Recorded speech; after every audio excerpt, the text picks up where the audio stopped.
ప్రేమగల తండ్రి, కృపగల దేవ, జీవం గల నాయన, పరిశుద్ధుడైన మహా గొప్ప దేవ, మరొక నూతన వారమును మాకు అనుగ్రహించినందుకు స్తుతులు చెల్లిస్తున్నాము నాయన. శ్రేష్టమైన మీ మాటలు మాట్లాడుకున్నటకు, ధ్యానించుటకు శక్తి సామర్థ్యములు కలిగిన వారం మేమెంత మాత్రము కాదు, కానీ కేవలం మీ ప్రియకుమారుడు, మా ప్రభు ప్రియ రక్షకుడు నజరేయుడైన యేసుక్రీస్తు ప్రభువారు సిలువలో చిందించిన అమూల్యమైన రక్తమును ఆశ్రయించి మాత్రమే మీ సన్నిధికి ఇట్టి ధైర్యముతో వచ్చుచు ఈ రాత్రి వర్తమానము కొరకు మీ ఆత్మ సహాయమును అర్థిస్తూ సహాయం చేయమని వేడుకొనొచ్చు. మీ ప్రియకుమారుని ప్రశస్తమైన పరిశుద్ధమైన నామములోనే ఈ ప్రార్థన విన్నపములు మీకే సమర్పిస్తూ ఉన్నాము తండ్రి. ఆమెన్. ప్రభువునందు ప్రియులారా, గత 3 వారాలుగా మనము యేసుక్రీస్తు ప్రభు యొక్క దైవత్వమును గూర్చి కొన్ని సంగతులు మనం ధ్యానిస్తూ వస్తూ ఉన్నాం. ప్రత్యేకించి క్రీస్తు దైవత్వం లేదా ఆయనలోని దైవిక లక్షణాలు, వీటిని గూర్చి మనము ధ్యానించుటకు, మాట్లాడుకున్నటకు సమయం తీసుకున్నప్పుడు మనకున్నటువంటి కొద్ది సమయంలో ఒక 3 భాగాలను మనం మాట్లాడుకొని 4వ భాగము కొరకు ఈ వారమునకు మనం చేరుకున్నాం. గడిచిన 3 వారాలు మనం ఏం మాట్లాడుకున్నామో ఎవరము మర్చిపోకుండా మనసులో పెట్టుకుని మనము ఈరోజు మరిన్ని సంగతులు నేర్చుకున్నటకు అడుగులు ముందుకు వేద్దాం. యేసుక్రీస్తు ప్రభువారు ఆయనకున్నటువంటి హయ్యెస్ట్ ర్యాంక్ ఏంటి, ఆయనకున్నటువంటి హయ్యెస్ట్ టైటిల్ ఏంటి అని ఒకవేళ మనం బైబిల్ని జాగ్రత్తగా మనం చదివితే, ఒరిజినల్గా ఆయన మనకు దేవునిగా కనబడుచున్నాడు. ఇది ఏమాత్రము వివాదాస్పదమైనది అవ్వవలసినటువంటి అవసరత లేని మాట. ఆదివారం పూట ఇక్కడ మనం మాట్లాడుకోవడం మాత్రమే గాక, గడిచిన నారాయణగూడ మీటింగ్స్లో హూ ఈజ్ దిస్ జీసస్ అన్న అంశముతో 3 రోజుల పాటు అనేకమైన సంగతులు వివరించడం జరిగింది. ఎవరు ఈ యేసు అన్న అంశం 3 రోజుల పాటు మనం మాట్లాడుకున్న తర్వాత నేను చివరిన ఒక మాట చెప్పాల్సిందే, అది బహుశా మిస్ అయిందేమో అన్న భావనతో ఒక మాట చెబుతున్నాను ఇక్కడ. యేసుక్రీస్తు ప్రభు వారిని మనం ఎప్పుడు కూడా ఏకవచన సంబోధన చేయకూడదు అని అనేక మార్లు మీద ప్రస్తావించాను. కానీ ఆ 3 రోజుల సభలలో నేను ఏకవచన సంబోధన చేశాను. దానికి కారణం నేను 2వ రోజు చెప్పాను, మరలా ఇంకొకసారి ఇక్కడ గుర్తు చేస్తున్నా. ఈ సమాజానికి, లోకానికి, క్రైస్తవులలో కొందరికి 2 అక్షరాలు కలిగినటువంటి యేసు అన్న పదం సరిగా అర్థం కాలేదు అన్నది వివరించడానికి ఆ 3 రోజుల సభలు మనం పెట్టుకున్నాము. గనుక యేసు అన్న ఆ నామవాచకానికి నేను ప్రభు అని కానీ లేదా ఇతరత్ర ఏ పదాలు వాడకుండా యేసు అనే ఆ 2 అక్షరాలు కలిగినటువంటి ఆ పదాన్ని వివరించడానికే మనం ఎన్నుకున్న టైటిల్ కనుక ఆ పేరును గురించి నేను మాట్లాడాల్సి వచ్చింది. అందుచేత యేసు అనే ఏకవచన సంబోధన నేను చేయవలసి వచ్చింది. అది విని ఎవరు కూడా మేము కూడా ఇలా అనవచ్చు, మేము కూడా అలా పలకవచ్చు అని పొరపాటును కూడా అనుకోకుండా మనం ఎప్పుడు ఆయన గురించి మాట్లాడుచున్నా యేసు ప్రభుల వారు, యేసుక్రీస్తు వారు, ప్రభు అయిన యేసుక్రీస్తు వారు అన్న సంబోధనలోనికే మనం వెళ్ళాలి తప్ప ఏకవచన సంబోధన ఏమాత్రం కూడా సమంజసమైనది కాదు అని మరలా ఒక్కసారి ఇక్కడ గుర్తు చేస్తున్నాను. కుదిరితే ఇప్పుడు నేను మాట్లాడిన ఈ బిట్ మాత్రం ఆ చివరి రోజు నా ముగింపు మాటలకు అటాచ్ చేస్తే బాగుంటుందని పిల్లలకు చెబుతున్నాను. వెళ్దాం. యేసుక్రీస్తు ప్రభువారు దేవుడు అన్నది మనం ఎవరము కూడా అవునా అని అనాల్సినటువంటి మాట కాదది.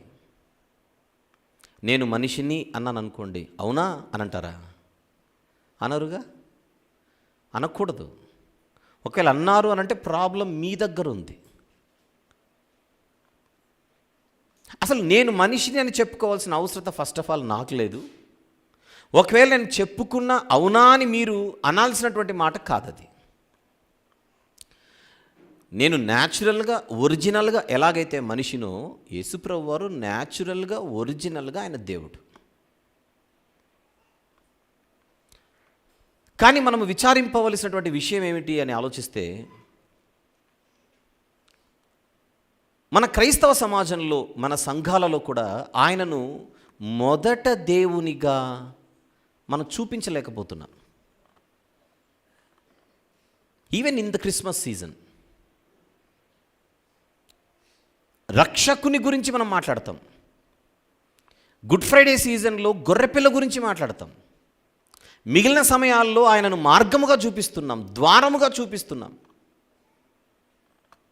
మిగిలినవి ఏవైతే ఉన్నాయో ఆయన గురించి ఒక కాపరిగా చూపిస్తున్నాం, సంఘానికి శిరస్సుగా చూపిస్తున్నాం, అధిపతిగా చూపిస్తున్నాం, రాజుగా చూపిస్తున్నాం. ఇవన్నీ తప్పేం కాదు. మన మాటల్లో, మన పాటల్లో వాటి గురించి మనం ప్రస్తావిస్తూ ఉంటాం. కానీ what is his highest rank అన్న క్లారిటీ ప్రతి విశ్వాసికి ఉండాలి. ఎందుకు? ఎవరి పేరును పట్టయితే మనం కూడుకుంటున్నామో, ఎవరి పేరును గూర్చైతే మనం ఈరోజు మందిరానికి వస్తున్నామో, ఆయనను గూర్చి ఎవరి యందు మనం విశ్వాసం ఉంచామో, మనము ఎవరి వారమో, ఆయనను గూర్చి మనకు క్లారిటీ లేకుండా మనం ఒకవేళ విశ్వాస జీవితంలో ముందుకు వెళుతూ ఉంటే ఆ ప్రయాణం అంత సరైనది కాదని మన మనసుకు అర్థం కావాలి అని అంటున్నాను మరొకసారి. అర్ధరాత్రి నిద్రలేపిన బైబిల్ యేసుప్రభుని ఏమని పరిచయం చేసింది అని అడిగితే దేవుడనే పరిచయం చేసింది. దేవుడు దీనుడయ్యాడు, దేవుడు తనను తాను తగ్గించుకున్నాడు, దేవుడు సేవకుడయ్యాడు, దేవుడు పరిచారకుడయ్యాడు, వాక్యమైన దేవుడు.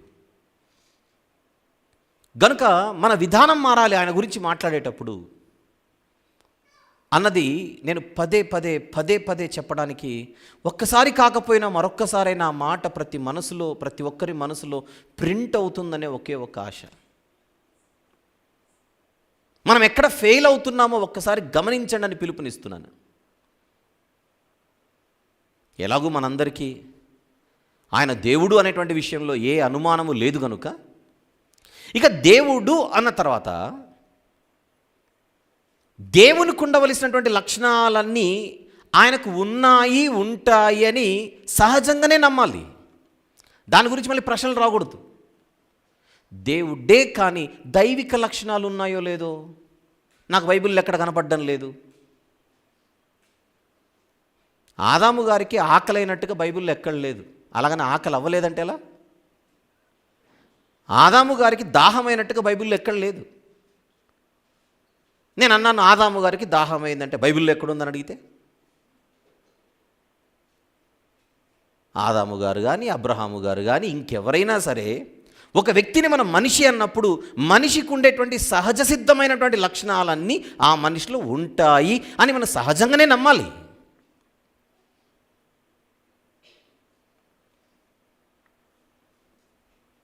ఒక శాస్త్రవేత్తట ఒకరోజు తన రూమ్లో కూర్చొని ఏదో పరిశీలిస్తుంటే బల్ల మీద ఒక చిన్న వెంట్రుక,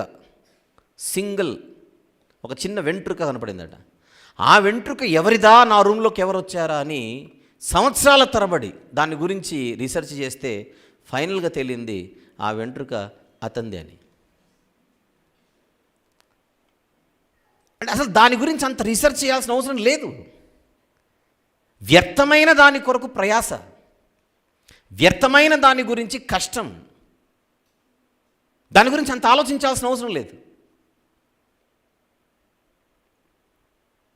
అలాగే యేసుప్రభు దేవుడు అని బైబిల్ చెప్పిన తర్వాత ఆటోమేటిక్గా న్యాచురల్గా దేవునికి ఉండేటువంటి లక్షణాలన్నీ ఆయనకు మనము ఉన్నాయి, ఉంటాయి అని సహజ సిద్ధంగా మనము అనుకోవాల్సిందే, నమ్మాల్సిందే తప్ప దాని గురించి మళ్ళీ రీసెర్చ్ చేస్తాను, క్వశ్చన్ చేస్తాను అన్నామంటే మన మైండ్ సరిగా లేనట్టు. ఆ పరిస్థితిలోనికి రావాలి మనం. ఈ మాట గడిచిన వారం కూడా నేను ప్రస్తావించాను, మళ్ళీ ఇంకొకసారి ఇక్కడ ప్రస్తావిస్తున్నాను. చాలా బాధతో అంటున్నాను, ఎందుకంటే ఆయనను ప్రశ్నిస్తున్నారే, ఆయన దైవత్వాన్ని ప్రశ్నిస్తున్నారే, ఆయన ర్యాంక్ను ప్రశ్నిస్తున్నారే, ఆయన యొక్క స్థితిని మనం ప్రశ్నించేటువంటి దౌర్భాగ్య పరిస్థితిలోనికి క్రైస్తవులుగా మనం దిగజారిపోవడమే ఎంతో దుఃఖకరం, చాలా విచారకరం, శోచనీయం. ఆ మాట అనుకున్నప్పుడంతా నాకు సిగ్గేస్తుంది. అసలు ఈ మాటలు చెప్పడానికి నేను సిగ్గుపడుతున్నాను. ఎందుకంటే ఆయన దేవుడు అని చెప్పిన తర్వాత మళ్ళీ ఆయనలో దైవిక లక్షణాలు ఉన్నాయని చెప్పాల్సిన గతి మనకు పట్టిందే. చెప్పాలంటే ఆయనను మనం ప్రతి క్షణం అవమానపరుస్తున్నాం, యేసుప్రభును అవమానపరుస్తున్నాం ఇవి మాట్లాడుకోవాల్సిన పరిస్థితిని బట్టి.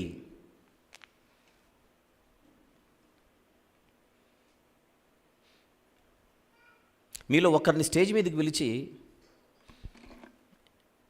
ఈయన క్యారెక్టర్ చాలా మంచిదండి, మీరు అనుమానించకండి, చాలా మంచోడండి, పోనీ ఒక సోదరిమణిని వేదిక మీదకి పిలిచి, ఈ సోదరిమణిని దయచేసి మీరు అనుమానంగా చూడకండి, మీరు అలా చూడకండి, ఆమె చాలా మంచిది, ఆమె క్యారెక్టర్ మంచిదని నేను పదే పదే పదే పదే పదే పదే చెప్పాల్సిన గతి పట్టిందంటే ఆమెకు అది అవమానమా కాదా చెప్పండి? ఒక మనిషి గురించి మనం చెప్పుకోవాల్సిన పరిస్థితి, మా అమ్మ చాలా మంచిది, నా భార్య చాలా మంచిది, నా తమ్ముడు చాలా మంచివాడు, మా నాన్న చాలా మంచివాడు అని వాళ్ళ క్యారెక్టర్ గురించి మనం మాట్లాడుకోవాల్సిన పరిస్థితి ఏర్పడితే అది ఎంత విచారకరం.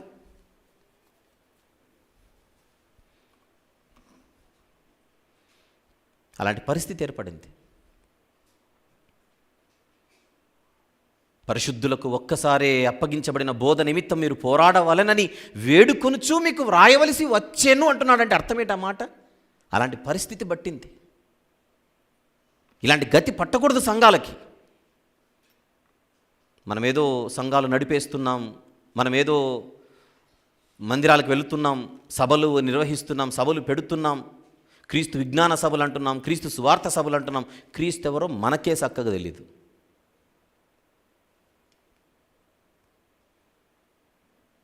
ఇంతగా మనము నెలల తరబడి మాట్లాడడానికి ఒకే ఒక కారణం ఏంటంటే మనకు ఆయన సరిగా అర్థం కాలేదు. అలాంటి పరిస్థితి మన భవిష్యత్తు తరాలకు పట్టకూడదు. మన కళ్ళ ముందు తిరిగేటువంటి పసిపిల్లలు ఎవరైతే ఉన్నారో, చంటి పిల్లలు ఎవరైతే ఉన్నారో, అలాంటి వారికి దౌర్భాగ్య పరిస్థితి పట్టకూడదనేదే ఈ వేదన. అందుచేత ఇది ఒక్కరిది కాదు, ఇది ఒక్కరిది కానే కాదు, అందరిది.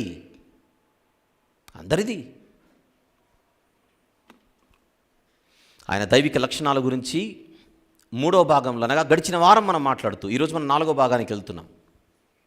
నోట్స్ రాసుకునే వాళ్ళు ఎవరైనా ఉంటే, క్రీస్తు దైవత్వం లేదా దైవిక లక్షణాలు, ఆయన దైవిక లక్షణాలు పార్ట్ 4 అని ముందుగా హెడింగ్ పెట్టుకొని రాసుకుందాం. The divinity of Christ part 4 లేదా the divine attributes of Christ. The divine attributes of Christ, part 4. Right.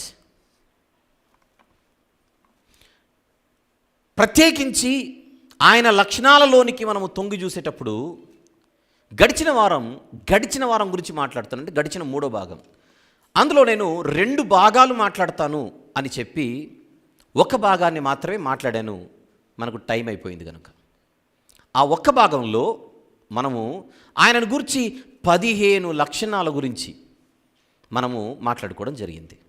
ఆ 15ని నేను వివరించాను టైం తీసుకొని. ఈరోజు అన్నిటిని మళ్ళీ రిపీట్ చేయడానికి మనకు వీలు పడదు కనుక ఒక చార్ట్ మాత్రమే చూద్దాం. Can you show it on the screen, the single chart with all the 15 attributes. ఇది లాస్ట్గా మనం చూసింది, అయినా ఒక్కసారి చూపిస్తున్నాను. యేసుక్రీస్తు ప్రభు యొక్క దైవిక లక్షణాల గురించి మనం మాట్లాడితే వీటిని వివరించాను, నేను మళ్ళీ వివరించదలుచుకోలేదు, ఇప్పుడు టైం లేదు. మళ్ళీ నంబర్ 1 ఆయన వ్యక్తిత్వం గలవాడు, నంబర్ 2 ఆయన స్వయంభవుడు, నంబర్ 3 ఆయన నిత్యుడు, నంబర్ 4 ఆయన సృష్టికర్త, నంబర్ 5 ఆయన సర్వవ్యాపి, నంబర్ 6 ఆయన సర్వజ్ఞుడు, నంబర్ 7 ఆయన సర్వశక్తిమంతుడు, నంబర్ 8 ఆయన సంపూర్ణ ప్రేమ గలవాడు. ప్రేమ గలవాడు అంటే మీరు 100% అనే ఊహించుకోవాలి.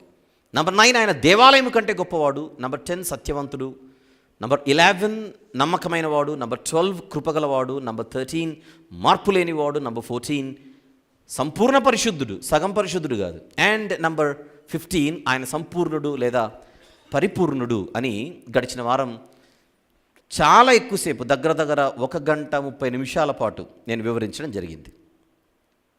దానికి మరొక్కసారి మీ జ్ఞాపకానికి మాత్రమే తీసుకొని వస్తున్నాను.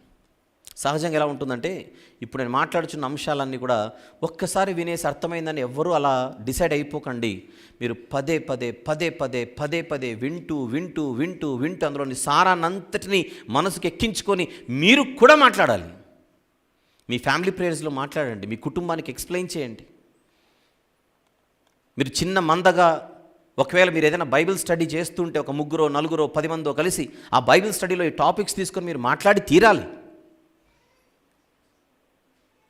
ఒక్కసారి వింటే ఇమ్మీడియట్గా వెళ్ళి మనం చెప్పేంత కెపాసిటీ ముందే రాదు. మనకు సాధన చేయాలి, ధ్యానం చేయాలి, 1కి 10 సార్లు దాని గురించి వినాలి, వ్రాసుకోవాలి. అలాంటి అంశాలు ఇవి. అలా ఎందరు చేస్తున్నారో నాకు తెలియదు, కానీ ఖచ్చితంగా చేయవలసిన అవసరం ఉందని మరొక్కసారి నేను సంఘానికి, లైవ్లో చూస్తున్న వారికి కూడా మనవి చేస్తున్నాను. వెళ్దాం. మరొక్కసారి ఆ చార్ట్ చూపించు. గడిచిన వారం ఎక్స్ప్లెయిన్ చేసినటువంటిది.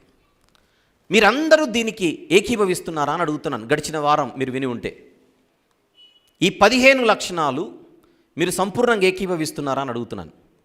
ఏకీభవిస్తున్న వాళ్ళు చేయెత్తండి, నన్ను చూపించి. ఇప్పుడు ఈ 15టిని మీరు ఏకీభవించారు గనుక, మీకు ఇందులో సందేహాలు లేవు గనుక, ఎవరైనా లాస్ట్ వీక్ నేను రాలేదు అంటే, లాస్ట్ వీక్ నేను చెప్పిన మెసేజ్ ట్రూ విజ్డమ్ మినిస్ట్రీస్ అనే యూట్యూబ్ ఛానల్లో ఆల్రెడీ అప్లోడ్ అయి ఉంది.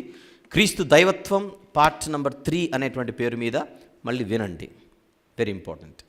దాదాపుగా మీరందరూ మేము విన్నాము, మేము ఏకీభవిస్తున్నామని మీరు అన్నారు గనుక, పార్ట్ 1 నేను చెప్పింది లాస్ట్ వీక్, పార్ట్ 1 మీరు నమ్మారు గనుక ఏకీభవిస్తున్నారు గనుక, ఇప్పుడు నేను పార్ట్ 2లో చూపించబోయేవి న్యాచురల్గా నమ్మాలంతే. ఇది నమ్మితే అది నమ్మాల్సిందే. ఏంటా చూద్దాం. ఇప్పుడు నోట్స్ రాద్దాం. పార్ట్ 2 అని మీరు నోట్స్లో రాసుకోవాలి. దైవిక లక్షణాలు పార్ట్ 2. రైట్. పార్ట్ 1లో ఎలాగైతే మనం 15 లక్షణాలు ఆయన గురించి మాట్లాడుకున్నామో, ఇప్పుడు పార్ట్ 2లో కూడా కొన్ని లక్షణాలను మనం చూడబోతున్నాం.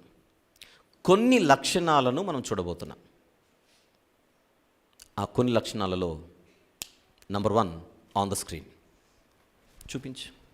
చూడండి, చదవండి అందరూ. స్తుతికి పాత్రుడు, స్తోత్రార్హుడు. పార్ట్ 2లో ప్రభువుని గురించి మనం చూస్తున్నటువంటి మొదటి లక్షణం.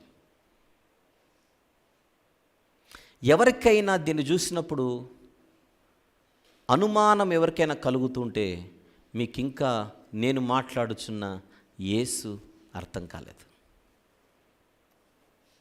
ఆ 15 మీకు అర్థమైతే ఇది ఆటోమేటిక్గా అర్థమై తీరాలి.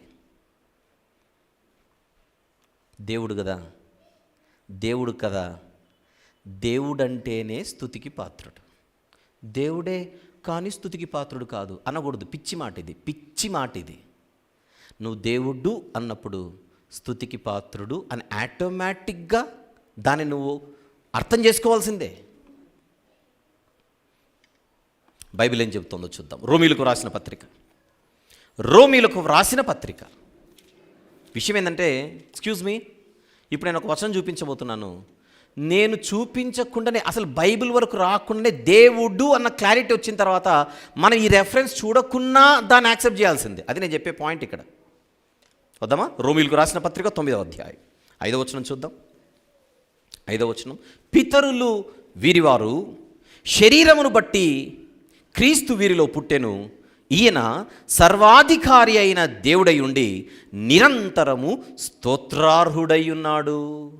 ఎవరికైనా అనుమానం వస్తుందేమోనని పక్కన ఆమెన్ అన్నాడు. ఆమెన్ అంటే అర్థం ఏంటి? ఇది నిజం. ఆమెన్ అంటే అలాగా అవునుగాక, అవునుగాకనే కదా. ఆమెన్కున్న మరొక మీనింగ్ ఒకటి ఉంది. ఏంటి? ఇది నిజం, ఇది సత్యం. మళ్ళీ చదువుదాం. పితరులు వీరివారు, శరీరమును బట్టి క్రీస్తు వీరిలో పుట్టెను. ఈయన సర్వాధికారి అయిన దేవుడై ఉండి నిరంతరము స్తోత్రార్హుడై ఉన్నాడు. అనుమానంగా చూద్దామా, ఆనందిస్తూ చూద్దామా వచనాన్ని చెప్పండి. అది చూసినప్పుడు ఆనందం రావాలి, అనుమానం రాకూడదు. ఏమోనండి పౌలు నిద్రపోతూ రాశాడేమో అనకూడదు. దేవుడంటేనే ఆటోమేటిక్గా ఆయన స్తుతికి పాత్రుడు అవుతాడంతే, స్తోత్రార్హుడు అవుతాడంతే. ఒకసారి నేను ఇందాక చూపించిన ఆ మొదటి లక్షణాన్ని మళ్ళీ ఒకసారి చూపించు. స్తుతికి పాత్రుడు, స్తోత్రార్హుడు ఆన్ ద స్క్రీన్. ఇంగ్లీష్లో ఏం రాశాను, కింద తెలుగులో కింద బ్రాకెట్లో ఇంగ్లీష్లో ఏం రాశాను చూడండి అక్కడ. The blessed. ఏంటది? The blessed. నన్ను చూపించు. మామూలుగా బ్లెస్ అనే పదం అనగానే, బ్లెస్ అనే పదం పలికితే వెంటనే మనకు గుర్తొచ్చేది ఏంటి? బ్లెస్సింగ్ అంటే ఏంటి? ఆశీర్వదించడంగా, దీవించడం కదా. అదే కదా అందరికీ బాగా ఐడియా ఉన్నది. గాడ్ బ్లెస్ యూ అంటాం జనరల్గా, రైట్. బ్లెస్ అనే పదానికి మనకు బాగా తెలిసినటువంటి అర్థం దీవించడం, ఆశీర్వదించడం. వినాలి జాగ్రత్తగా.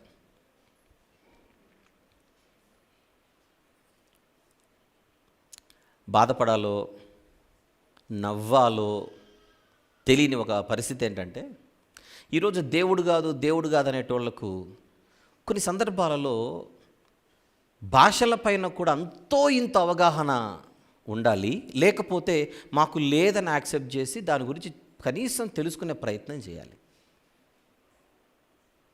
విషయం ఏంటంటే, బ్లెస్ అనే ఇంగ్లీష్ పదానికి దీవించడం అనే అర్థం మాత్రమే కాదు, మళ్ళీ బ్లెస్ అనే ఇంగ్లీష్ పదానికి దీవించడం అనే అర్థమే కాదు, స్తుతించడం, స్తోత్రించడం అనే మరొక అర్థం ఉంది. ఎంతమందికి తెలిసి చెప్పండి ఈ విషయం? మాకు తెలియదు అనేటోళ్ళు చేయొద్దండి, మాకు నిజంగా తెలియదు అనేటోళ్ళు చేయొద్దండి. రైట్. ఇప్పుడు తెలియదు కదా మీకు, నేను చెప్పాను కదా, ఇప్పుడు ఏం చేయాలి? తెలుసుకోవాలి అంతే, ఇంకేం లేదు, తెలుసుకోవాలి అంతే. ఒకసారి నాకు రోమాపత్రిక 9:5 తెలుగు బైబిల్లోను ఇంగ్లీష్ బైబిల్లోను అబ్బాయి చూపిస్తాడు, చూద్దాం ఆన్ ద స్క్రీన్. అది చూడండి. పితరులు వీరివారు, శరీరమును బట్టి క్రీస్తు వీరిలో పుట్టెను, ఈయన సర్వాధికారి అయిన దేవుడై ఉండి నిరంతరము స్తోత్రార్హుడై ఉన్నాడు. ఆమెన్. అది తెలుగు. ఇంగ్లీష్కి వచ్చేద్దాం. Whose are the fathers and of whom as concerning the flesh Christ came, who is over all, God blessed forever. God blessed forever.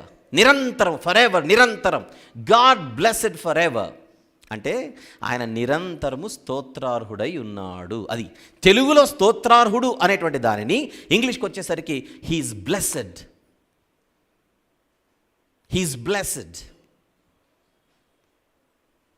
సరే, మీకు ఇంకొంచెం క్లారిటీ ఇచ్చే ప్రయత్నం చేస్తాను. ఒక్కసారి మనకు డిక్షనరీలు అయితే అందుబాటులో ఉంటాయి కదా సమాజంలో, ఒక్కసారి నిఘంటువుకి వెళ్దాం. నిఘంటువుకి వెళ్తే బ్లెస్ అనేటువంటి పదాన్ని ఎలా చూపిస్తున్నాడో నేను చెప్పిన తర్వాత చూపించు, మీకు చూపిస్తాను. ఇప్పుడు ఇష్టం వచ్చినట్టుగా స్టేట్మెంట్లు ఇవ్వడం కాదు యేసుప్రభు గురించి. అక్కడ ఏదో ఉందంటే ఏముంటుందా అని రీసెర్చ్ చేయాలి. ఇక్కడ నాకు వచ్చిన అడిషనల్ వర్క్ ఏంటంటే, ఇక్కడ వాక్యంతో పాటు ఇంగ్లీష్ చెప్పాల్సి వస్తుంది, ఇక్కడ వాక్యంతో పాటు వొకాబులరీ చెప్పాల్సి వస్తుంది. తప్పదు మరి. చిన్న క్లూ ఇస్తాను, ఎప్పుడు గుర్తుపెట్టుకోండి. దేవుడు మనల్ని బ్లెస్ చేస్తే ఆశీర్వదించడం, మనము దేవుని బ్లెస్ చేస్తే స్తుతించడం, అంతే. చెప్పండి. దేవుడు మనల్ని బ్లెస్ చేస్తే అంటే మీకు చెప్తాను, ఐ బ్లెస్ యూ బిడ్డ అన్నాడంటే దేవుడు నన్ను దీవిస్తున్నాడు. ఇప్పుడు నేను reverse, I bless you my God అన్నాను అనుకోండి, దీవించడం కాదు, నేను నిన్ను స్తుతిస్తున్నాను ప్రభువా అని. అది మీనింగ్. ఆన్ ద స్క్రీన్ చూడండి. డిక్షనరీ, అది నేను రాసుకొని వచ్చింది కాదు, డిక్షనరీ. టు బ్లెస్ కింద మీనింగ్స్ ఇచ్చాడు. ఒకటి, దీవించుట లేదా అనుగ్రహించుట. దేవుడు దీవిస్తాడు, దేవుడు అనుగ్రహిస్తాడు. రెండోది ఏముందో చూడండి అక్కడ, టు ప్రైజ్. బ్లెస్ అనే పదానికి మరొక మీనింగ్ ఉంది, టు ప్రైజ్, స్తుతించుట. Men to bless God blesses men. రెండు చూపిస్తారు. మనుషులు దేవుణ్ణి బ్లెస్ చేస్తారు, దేవుడు మనుషులు బ్లెస్ చేస్తాడు. అర్థం ఏమొస్తుంది చూడండి, మనుషులు దేవుణ్ణి స్తుతిస్తారు. నేను రాసింది కాదు, అది డిక్షనరీ. మనుషులు దేవుణ్ణి స్తుతిస్తారు, మనుషులు దేవుణ్ణి ఆశీర్వదించరు, మనుషులు దేవుని స్తుతిస్తారు. ఇంకా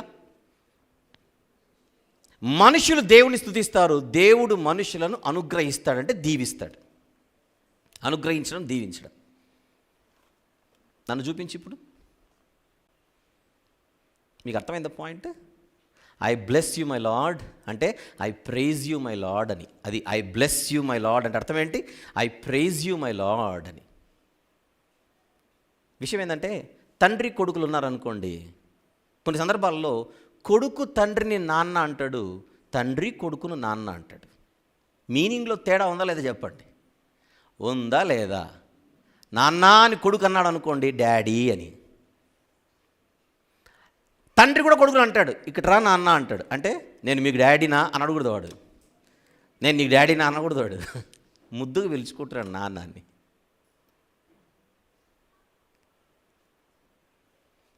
నా ప్రాణమా యెహోవాను సన్నుతించుము ఉందా బైబిల్లో? 103వ కీర్తన. నా ప్రాణమా యెహోవాను సన్నుతించుము, నా అంతరంగమునున్న సమస్తమా ఆయనను సన్నుతించుము అంటే అర్థం ఏంటి? స్తుతించడం అంతే. సన్నుతించు ఈజ్ ఈక్వల్ టు స్తుతించడం. మనకు బాగా తెలిసిన కీర్తన అది 103. ఒకసారి స్క్రీన్ మీద చూద్దాం, తెలుగులో ఇంగ్లీష్లో ఏముందో. On the screen. నా ప్రాణమా యెహోవాను సన్నుతించుము, నా అంతరంగమునున్న సమస్తము ఆయన పరిశుద్ధ నామమును సన్నుతించుము. నా ప్రాణమా యెహోవాను సన్నుతించుము, ఆయన చేసిన ఉపకారములలో దేనిని మరువకుము. సన్నుతించుము, సన్నుతించుము, సన్నుతించుము అనే పదాన్ని అండర్లైన్ చేశాను. ఇప్పుడు ఇంగ్లీష్లో ఏముందో చూద్దాం, బైబిల్లోనే. అది చూడండి. Bless the Lord O my soul, bless the Lord O my soul. Praise the Lord అన్న మీనింగ్లో బ్లెస్ ద లార్డ్ అన్నది. బ్లెస్ ద లార్డ్ అంటే అర్థం ఏంటి? సన్నుతించు. మీ దగ్గర కింగ్ జేమ్స్ వర్షన్ ఉంటే ఓపెన్ చేసి తర్వాత చూడండి, నేను చెప్పడం ఏముంది అక్కడ. Bless the Lord O my soul and all that is within me, bless his holy name. Bless the Lord O my soul and forget not all his benefits. చూపించండి sir. అసలు ఇది ఫేమస్ సాంగ్, ఇది well known song. మీరు యూట్యూబ్లోకి వెళ్ళి bless the Lord O my soul song అని కొట్టండి, bless the Lord O my soul అని యూట్యూబ్లో కొట్టండి, ఎంత అద్భుతమైన పాట వస్తుందో. పాత పాట ఇది, దాదాపుగా ఆల్మోస్ట్ ఎక్కువ క్రైస్తవ సంఘాలకు తెలిసిన పాట ఇది.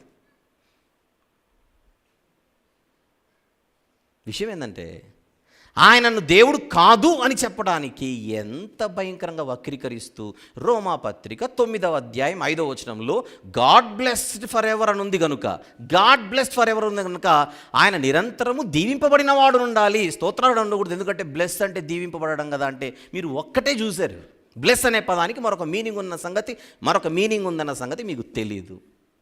తెలిసిన వాళ్ళు చెప్పేటప్పుడైనా వినొద్దు, సరి చేసుకోవద్దు. ఏం సాధిస్తామని దాని గురించి మళ్ళీ పుస్తకాలు సపరేట్గా, పుస్తకాలు మళ్ళీ సపరేట్గా.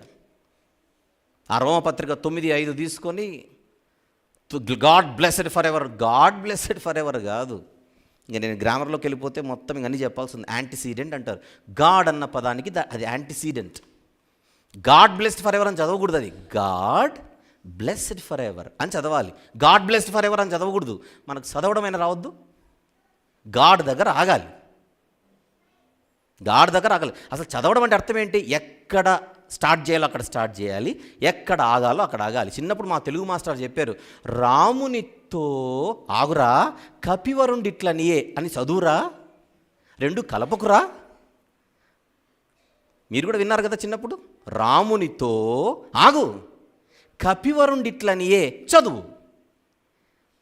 అది చదవడం అంటే. కనబడుతుంది కానీ చదువుకుంటూ వెళ్ళిపోతే. ఏ భాష అయినా చదివేటప్పుడు ఎక్కడ ఆరంభించాలో అక్కడ ఆరంభించాలి, ఎక్కడ ఆపాలో అక్కడ ఆపాలి. అది చదవడం అంటారు. ఊరిని చదువుకుంటూ వెళ్ళిపోవడం కాదు. అందుకే ఈరోజు ఈ దేవుడు కాదు దేవుడు కాదు అనేటి వాళ్ళందరూ కూడా వీళ్ళు 2 కాలేజీలకు వెళ్ళాలి. ఒకటి బైబిల్ కాలేజీకి వెళ్ళాలి, 2 ఇంగ్లీష్ కాలేజీకి వెళ్ళాలి. చాలా ఎక్కువ మాట్లాడేస్తున్నారు వీళ్ళు అనవసరంగా. వద్దాం, మీకు అర్థమైంది కదా మ్యాటర్. బ్లెస్ అనే ఇంగ్లీష్ పదానికి 2 అర్థాలు ఉన్నాయి. ఒకటి దీవించడం, 2 స్తోత్రించడం. దేవుడు బ్లెస్ చేస్తే మనల్ని దీవిస్తున్నట్టు, మనము దేవుణ్ణి బ్లెస్ చేస్తే చెప్పండి ఆయనను మనము స్తుతిస్తున్నట్టు, సన్నుతిస్తున్నట్టు. స్తోత్రించడం.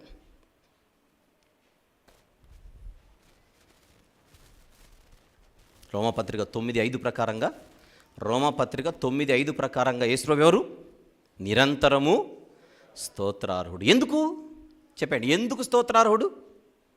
దేవుడు గనుక, అంతే. దేవుడు గనుక స్తోత్రార్హుడు. ఇప్పుడు రోమా 9:5 చూస్తేనే మీరు స్తోత్రార్హుడు అని చెప్పాలా? చూడకున్నా కూడా చెప్పేయచ్చా? చూడకున్నా కూడా చెప్పేయాలి. ఎందుకో? దేవుడు గనుక, అంతే. దేవుడు గనుక, అంతే. బైబిల్లో ఇక్కడ దేవుడు ఒకే సమయంలో అన్ని చోట్ల ఉండగలడు అనే స్టేట్మెంట్ లేదు. బైబిల్ ఎక్కడ కూడా ఆదికాండం నుంచి ప్రకటన గ్రంథం వరకు ఇప్పుడు నేను చెప్పినట్టుగా దేవుడు ఒకటే సమయంలో అన్ని చోట్ల ఉండగలడు అని లేదు బైబిల్లో. ఏం చేద్దాం? నమ్ముదామా వద్దా? లేదు కదా. ఎందుకు నమ్ముతారా మీరు? దేవుడు కనుక అది సాధ్యం, అంతే. దేవుడు కనుక అది న్యాచురల్ యాట్రిబ్యూట్ ఆయనకి. సపరేట్గా మళ్ళీ అనుమానంతో పరిశీలించి రెఫరెన్స్ కోసం వెతకూడదు. ఇక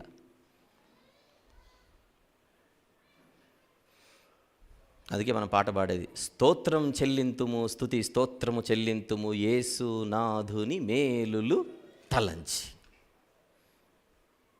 స్తోత్రించడం అంటే కేవలం స్తుతి స్తోత్రం అని 2 పదాలు వాడితేనే కాదు, అలా కాకున్నా కూడా యేసును స్తుతించవచ్చు. ఎన్నో పాటలు ఉన్నాయి.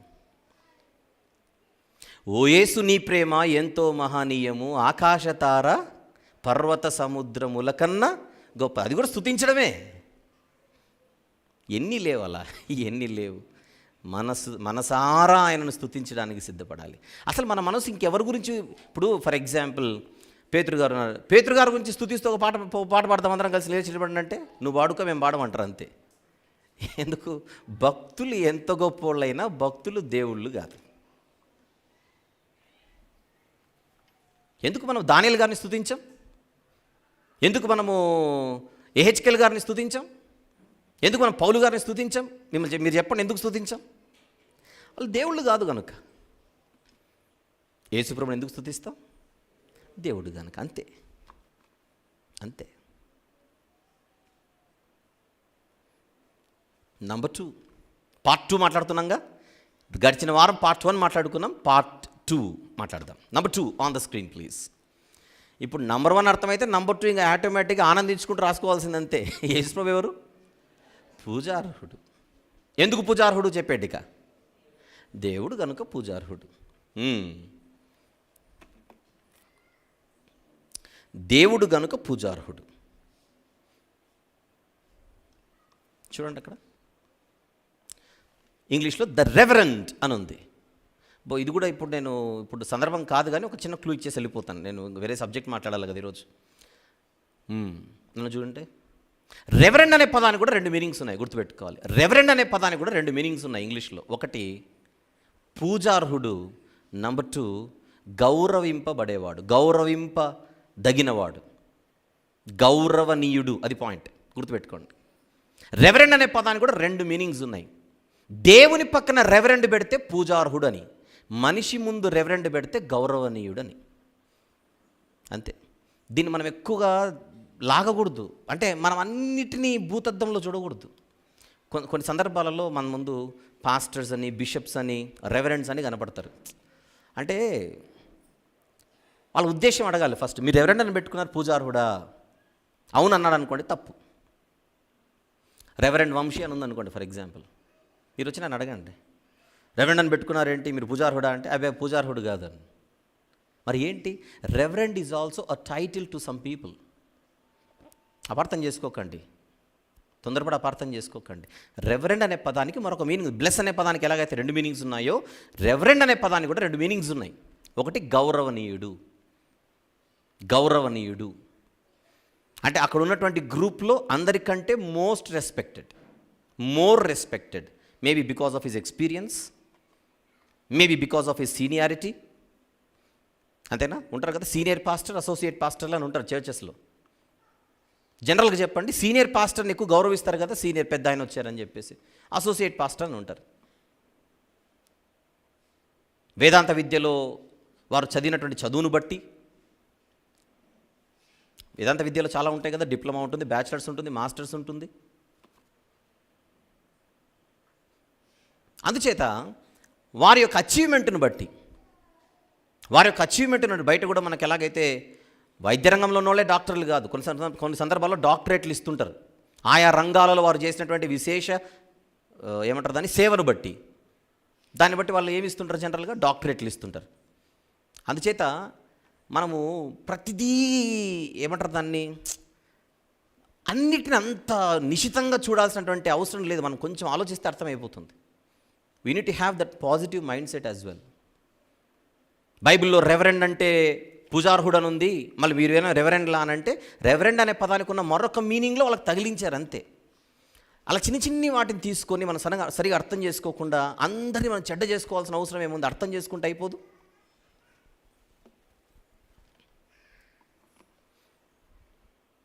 చిన్నపిల్లల కోసము శాంటా క్లాస్ తీసుకొని వస్తుంటారు జనరల్గా. చిన్నపిల్లల కోసం శాంటా క్లాస్ ఫన్ అంతే, అంతవరకే చూద్దాం. బైబిల్లో శాంటా క్లాస్ ఎక్కడ అంటే బైబిల్లో బెలూన్లు కూడా లేవు. ఏం చేద్దాం మరి? మనం బెలూన్లు పెట్టుకోవట్లా? మీరు చెప్పండి, బైబిల్లో బెలూన్లు ఎక్కడున్నాయి? బైబిల్లో క్రిస్మస్ కేక్ ఎక్కడుంది? బైబిల్లో చాక్లెట్స్ ఎక్కడున్నాయి? బైబిల్లో డెకరేషన్ ఎక్కడుంది? ఇంకా పట్టుకుంటే అన్నీ పట్టుకోవాలి. ఇక అంటే జస్ట్ ఫర్ ఫన్, అంటే ఆ చిన్నపిల్లల్ని కొంచెం ఏమంటారు దాన్ని ఉజ్జీవింపజేయడానికి, లేకపోతే వాళ్ళని కొంచెం ఇప్పుడు మనలాగా చాలా గంభీరంగా మాట్లాడితే వాళ్ళకి ఏం ఎక్కదు. ఆ చిన్నపిల్లల్ని అలరించడానికి ఏదో చేస్తారు. అంటే మళ్ళీ నన్ను తప్పు పట్టకండి, నేను ఏదో చెప్పేస్తున్నానని చెప్పేసి. మేము ఇంతకాలం అనుకుందో ఒకటి, ఈయన ఏదో చెప్తున్నాడు అట్లా వద్దు.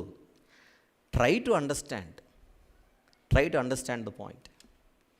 మనకు చాలా పెద్ద పెద్ద విషయాలనే వాటి గురించి ఆలోచించాలి. చిన్ని వాటి గురించి రచ్చలు ఎందుకు అంట నేను, చిన్ని వాటి గురించి గొడవలు ఎందుకు అంట నేను.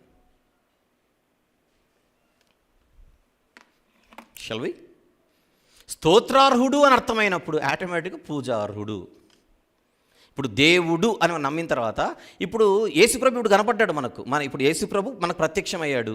దేవానికి స్తోత్రం అనే పాదాల మీద పడతామా చెప్పండి? కాళ్ళ మీద కాలేసుకొని బిల్డప్ ఇస్తామేంటి? దేవుడు కనుక ఆయన పాదాల మీద పడి ఆయనను పూజిస్తాం. కారణం ఆయన పూజార్హుడు. ఇది నెంబర్ 2. ఇప్పుడు ఇంకొకటి చెప్తాను. Number 3 on the screen. కొంచెం మీకు ఇబ్బంది ఉంటుందేమో, చూద్దాం. ఇది చూడండి. ఎప్పుడైతే ఆయన స్తోత్రార్హుడో, ఎప్పుడైతే ఆయన పూజార్హుడో, ఆటోమేటిక్గా అదేంటది? ప్రార్థింపబడువాడు.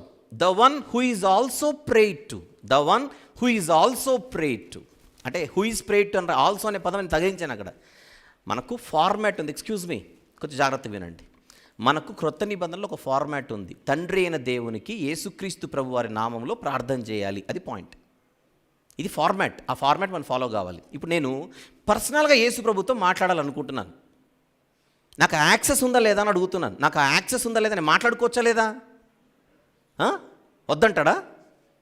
అంతెందుకు, ఇప్పుడు డైరెక్ట్గా ప్రత్యక్షమయ్యాడు. ఇప్పుడు నా ముందు ప్రత్యక్షమయ్యాడు. ఇప్పుడు యేసు ప్రభుతో మాట్లాడొచ్చా మాట్లాడకూడదా? నేను అడుగుతున్నాను, ప్రభువా నాకు బైబిల్లో తెలియని విషయాలు చాలా ఉన్నాయి ప్రభువా, నాకు నేర్పించవా, నాకు తెలియజేయవా అని అడుగుతున్నాను. అలా అడగొచ్చా లేదా అని అడుగుతున్నాను. ఇప్పుడు ప్రత్యక్షమైతే అలా అడగడం ప్రార్థన కాదని అడుగుతున్నాను.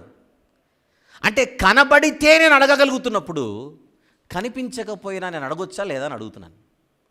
అడగొచ్చు కదా. కాకపోతే అది పర్సనల్గా యేసు ప్రభుతో మాట్లాడడం. మనం సంఘముగా మనకు ప్రార్థనకు ఒక ఫార్మాట్ ఉంది. ఏమిటది?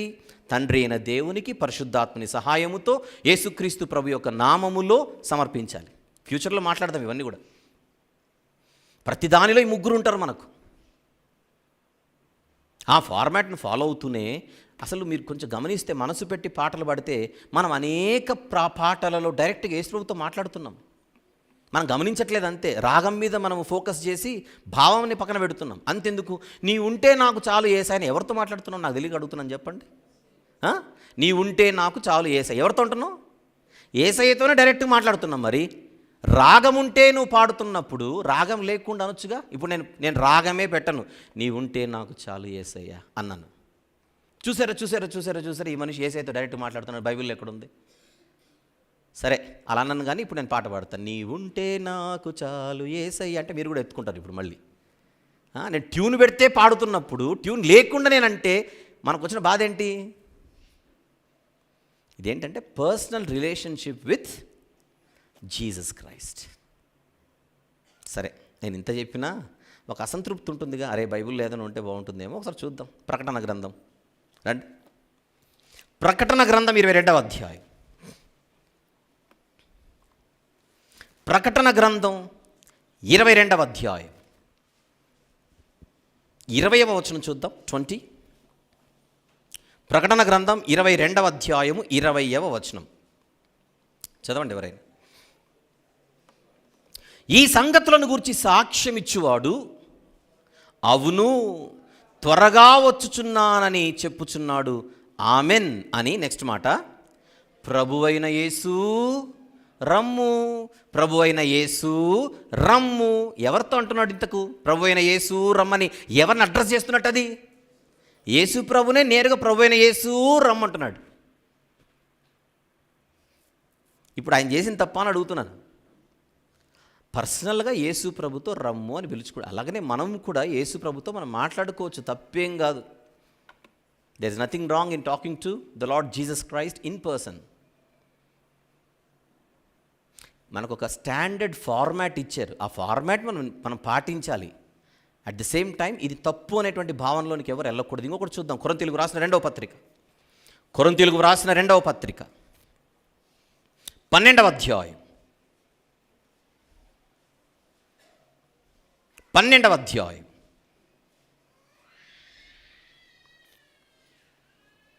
7 నుంచి చదువుకుంటూ కిందికి వద్దాం. 7 నుంచి 9 వచనములు. నాకు కలిగిన ప్రత్యక్షతలు బహు విశేషముగా ఉన్నందున నేను అత్యధికముగా హెచ్చిపోకుండా నిమిత్తము నాకు శరీరములో ఒక ముళ్ళు, నేను అత్యధికముగా హెచ్చిపోకుండా నిమిత్తము నన్ను నలుగగొట్టుటకు సాతాను యొక్క దూతగా ఉంచబడెను. అది ప్రాబ్లం, సమస్య. అది 8వ వచనం, అది నా యొద్ద నుండి తొలగిపోవలేనని దాని విషయమై ముమ్మారు ప్రభువును వేడుకొంటిని. ముమ్మారు ప్రభువును వేడుకొంటిని అంటే పౌలు గారు ప్రార్థన చేశారు. వేడుకోవడం అంటే ప్రార్థన చేయడమేనా? ముమ్మారు వేడుకొంటిని. అందుకు నా కృప నీకు చాలును, బలహీనత యందు నా శక్తి సంపూర్ణమగుచున్నదని ఆయన నాతో చెప్పాను. ఈయన ఎవరికైతే ప్రార్థన చేశాడో ఆయన ఆన్సర్ ఇచ్చాడు. Note this point. పౌలు గారు ఎవరికైతే ప్రార్థన చేశాడో ఆయన ఆన్సర్ చెప్పాడు. ఏమిటి ఆన్సర్? నా కృప నీకు చాలును, బలహీనత యందు నా శక్తి పరిపూర్ణమగుచున్నదని ఆయన నాతో చెప్పాను. అది ఇప్పుడు ఎవరి శక్తి పౌలు గారి మీదకి వస్తుందని చెబుతున్నాడు ఆయన. ఈయన ఎవరికైతే ప్రార్థన చేశాడో ఆయన శక్తి. రైట్. ఇప్పుడు దాని కంటిన్యూషన్ చూద్దాం 9వ వచనంలో. కాగా క్రీస్తు శక్తి నా మీద నిలిచి ఉండు నిమిత్తము విశేషముగా నా బలహీనతల యందే బహు సంతోషముగా అతిశయపడుదును అని వెంటనే ఆ శక్తి ఎవరిదో చెప్తున్నాడు. ఆ శక్తి ఎవరిదో చెప్తున్నాడు. ఎవరిదట ఆ శక్తి? క్రీస్తు శక్తి. పైన ఎవరైతే ఆన్సర్ చెప్పారో ఆయన అంటున్నాడు, నా శక్తి పరిపూర్ణమగుచున్నది నీలో. దీన్ని కొంచెం మీరు మనసు పెట్టి ఆలోచిస్తే పౌలు గారు ఎవరిని వేడుకున్నాడో చెప్పండి. ఇక పౌలు గారు ఎవరిని వేడుకున్నాడు? ప్రభువా నాలో ఈ ముళ్ళు తీసేవా, ముళ్ళు తీసేవా, ముళ్ళు తీసేవా అని అడిగితే ఆన్సర్ ఏమొచ్చింది? నా కృప నీకు చాలును, బలహీనతల యందే. 9వ వచనం, బలహీనత యందు నా శక్తి పరిపూర్ణమగుచున్నదని ఆయన నాతో చెప్పాను. కాగా క్రీస్తు శక్తి నా వెంటనే చెప్పేస్తున్నాడు. అంటే వెంటనే. That is the reason. మళ్ళీ స్క్రీన్ మీద చూస్తే ప్రార్థింపబడువాడు అని కింద ఇంగ్లీష్లో మీకు the one who is also prayed to, who is also prayed to. Also అంటే అర్థం ఏంటి? ఆయన కూడా ప్రార్థింపబడుచున్నాడు. నేను పర్సనల్గా నా ప్రభుతో మాట్లాడాలనుకుంటున్నాను. What's wrong with that? What's wrong with that? పాటల ద్వారా నేను ప్రభుతో మాట్లాడుకోగలిగినప్పుడు మాటల ద్వారా నేను ఎందుకు మాట్లాడుకోకూడదు? ఎస్ ఆర్ నో చెప్పండి. పాటల ద్వారా నేను నా ప్రభుతో మాట్లాడుచున్నప్పుడు పాటలో ట్యూన్ తీసేసి అదే పాటలో నేను మాటల్లాగా నేను మాట్లాడుకుంటే తప్పేంటి? Nothing wrong. కాకపోతే మనకు ఒక ఫార్మాట్ నేర్పించారు బైబిల్లో. ఎవరి సహాయముతో, ఎవరి నామములో ఎవరికి ప్రార్థన చేయాలి అనేది ఫార్మాట్ ఉంది. అది మనం ఫాలో అవ్వాలి, తప్పదు. ఆ పాయింటే, ఈ పాయింటే. నేను అడుగుతున్నాను, యేసు ప్రభు మనం ప్రార్థన చేయొచ్చా లేదా? చేస్తే నరకానికి వెళ్తామా? అది అడుగుతున్నాను, చెప్పండి. నేను యేసు ప్రభుతో ప్రభువా నాకు కొంచెం సహాయం చేయవా, యేసు ప్రభువా నాకు సహాయం చేయవా అన్నాను. నాకేదో ప్రమాదం వచ్చింది. నాతో మాట్లాడతావరా నువ్వు, నేను తొక్కేస్తే నరకానికి వెళ్తానంటాడా? ఆయన నేను స్తుతించగలుగుతున్నప్పుడు, ఆయన నేను స్తుతించగలుగుతున్నప్పుడు, ఆయన నేను పూజించగలుగుతున్నప్పుడు ఆయనను ఏం చేయొచ్చు చెప్పండి? ఆటోమేటిక్గా ప్రార్థించవచ్చు కూడా. Got the point everyone? Very good. So ఇప్పుడు మీకు మొత్తం నేను 3 లక్షణాలు చూపించాను. పార్ట్ 2లో సింగిల్ చార్ట్లో చూద్దాం. On the screen, show it on the screen please. చూడండి, పార్ట్ 2. ఆయన స్తుతికి పాత్రుడు, నెక్స్ట్ పూజార్హుడు, నెక్స్ట్ ప్రార్థింపబడువాడు. ఆయన స్తుతికి పాత్రుడు, నెక్స్ట్ ఆయన పూజార్హుడు, నెక్స్ట్ ప్రార్థింపబడువాడు కూడా. అపోస్తలుల కార్యములు చూద్దాం మరొకటి. అపోస్తలుల కార్యములు 7వ అధ్యాయం. అపోస్తలుల కార్యములు 7వ అధ్యాయం 59వ వచనం చూద్దాం. 59వ వచనం చూద్దాం. స్టెఫెన్ గారి గురించి. ప్రభువును గూర్చి మొరపెట్టుచు, యేసు ప్రభువా నా ఆత్మను చేర్చుకొనుమని స్టెఫెను పలుకుచుండగా వారతనని రాళ్లతో కొట్టిరి. ఎవరితో చెబుతున్నాడు నా ఆత్మను చేర్చుకోమని? చెప్పండి.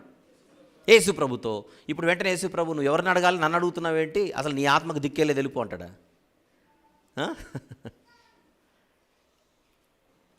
కొంతమందికి అలవాటు ఉంటుంది, అలిసిపోయి కూర్చునేటప్పుడు ఏమంటారు జనరల్గా, యేసయ్యా నీకు స్తోత్రం ఏదో అంటారు జనరల్గా, హమ్మయ్య అన్నట్టుగా జనరల్గా. యేసయ్యా నీకు స్తోత్రం అయ్యా, మంచి చల్లని గాలి ఇచ్చావు, మంచి నీళ్ళు ఇచ్చావు అని మనం అంటుంటాం జనరల్గా. మనకు తెలియకుండా మనము అంటాం కదా. మన మనసు చెబుతోంది ఆయనతో మాట్లాడమని, మన మూర్ఖత్వం చెబుతోంది వద్దని, అంతే. మన మనసు చెబుతోంది. This is part 2. పార్ట్ 1లో ఉన్న 15 లక్షణాలు, పార్ట్ 2లో ఉన్న 3 లక్షణాలు ఒకసారి చార్ట్ వైజ్గా చూద్దాం. On the screen please. Chart number 1 and ఇది చూడండి. లాస్ట్ వీక్ మాట్లాడుకున్నాం, ఇది గడిచిన వారం మనం మాట్లాడుకున్నాం. ఈ 15 లక్షణాలు మనకు అర్థమైతే ఆటోమేటిక్గా చార్ట్ నెంబర్ 2 లేదా పార్ట్ నెంబర్ 2 ఇది కూడా మనకు అర్థం కావాలి. ఇది కూడా మనకు అర్థం కావాలి. Done, right. ఇవన్నీ కూడా యేసు ప్రభులో ఎందుకున్నా, లేదా యేసు ప్రభులో ఇవన్నీ ఎందుకున్నాయని అడిగితే ఆటోమేటిక్గా మన నోటి నుంచి రావాల్సిన ఆన్సర్ ఏంటి చెప్పండి? ఆయన దేవుడు కనుక. Very simple, very simple.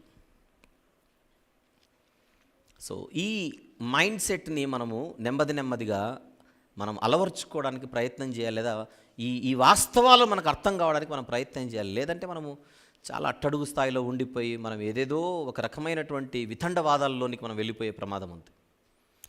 ఇవన్నీ మీకు ఎందుకు ఈజీగా అర్థమవుతున్నాయని అంటే, ఇంతకుముందు చాలా బేస్మెంట్ అంత ఉంది కనుక, మీకు ఎన్ని వేసుకుంటూ వస్తున్నాను కనుక వెనకల నుంచి, ఇప్పుడు నెమ్మదిగా ఒకటి అర్థమవుతున్నాయి మీకు.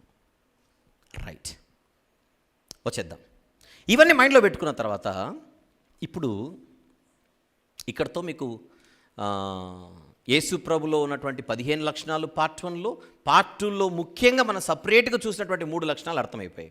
ఇదంతా అర్థమైన తర్వాత ఈ సమయంలో స్క్రీన్ మీద ఒక డెఫినేషన్ చూద్దాం. On the screen please. On the screen. నేను దీనికి పైన 1A అని ఇచ్చాను. 1A జాగ్రత్తగా వినండి, ఇప్పటి నుంచి ఇంకా వినబోయేది ఇంకా జాగ్రత్తగా వినండి. 1A అని ఇచ్చాను. ఈ నిర్వచనమును ఒకసారి గమనిద్దాం అన్నాను. ఇది గమనించే ముందుగా నాకు ఒకసారి చార్ట్ నెంబర్ 1 మళ్ళీ చూపిస్తావు, పార్ట్ నెంబర్ 1 మళ్ళీ చూపించు. ఇక్కడ చూడండి, నేను లాస్ట్ వీక్ నొక్కి మళ్ళీ చెప్పాను. 8వది ప్రేమ గలవాడు, ఈజీగా అర్థం కావడానికి చెప్తున్నాను.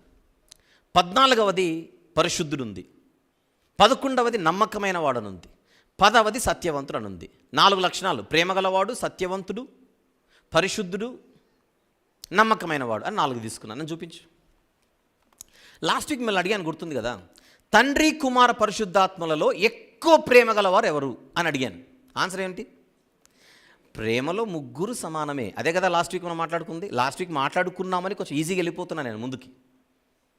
యెహోవా దేవుడు పరిశుద్ధుడే, యేసు ప్రభు పరిశుద్ధుడే, పరిశుద్ధాత్ముడు పరిశుద్ధుడే. ఎవరు ఎక్కువ పరిశుద్ధులు వీళ్ళ ముగ్గురులో? అసలు క్వశ్చనే కాదు, ముగ్గురు సమానంగా పరిశుద్ధులు, అంతే. పరిశుద్ధతలో సమానం, ప్రేమలో సమానం, నమ్మకత్వంలో సమానం, సత్యములో సమానం.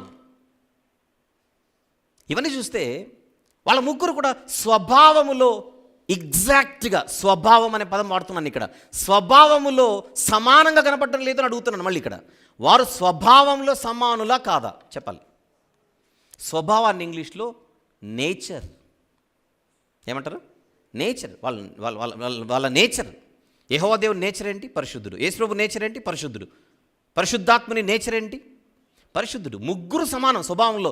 ఒకరు 100%, ఒకరు 99%, ఒకరు 98% ఉండదు. సేమ్ పరిశుద్ధత, సేమ్ పరిపూర్ణత, సేమ్ నమ్మకత్వం, సేమ్ ప్రేమ.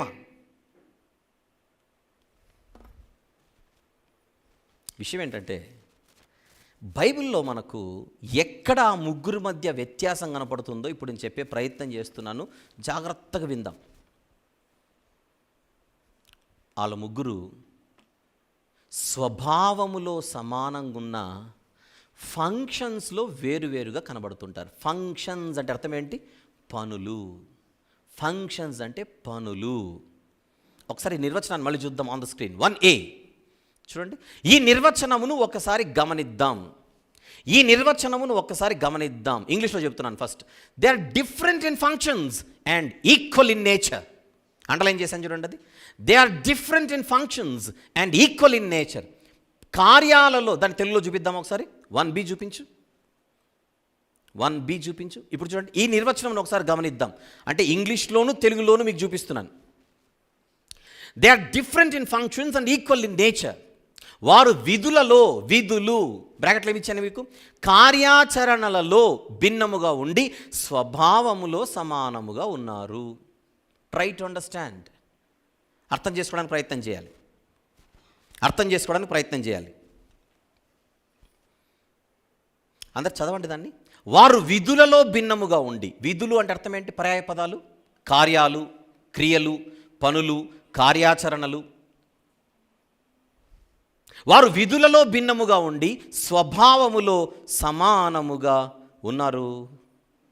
1A చూశారు, 1B చూశారు. 1A మళ్ళీ చూపించు. They are different in functions and equal in nature. Nature అనే పదానికి ఎసెన్స్ అనే పదం కూడా అనొచ్చు. గుర్తుపెట్టుకోవాలి. నేచర్ అనే పదానికి ఉన్న ఇంగ్లీష్లోని మరొక పర్యాయ పదం ఏంటి? ఎసెన్స్. అది కూడా గుర్తుపెట్టుకోవాలి. They are different in functions and equal in nature, లేదా different in functions but equal in essence అని కూడా మీరు గుర్తుపెట్టుకోవాలి. రైట్? 1B again. వారు విధులలో భిన్నముగా ఉండి స్వభావంలో సమానంగా ఉన్నారు. దీన్నే మీకు మళ్ళీ 1Cలో చూపిస్తున్నాను ఆన్ ద స్క్రీన్. సి అదే, ఏం లేదు, అది చూడండి అని చెప్తున్నాను అంతే, యారో మార్క్స్ వేసి. 1Bనే 1C.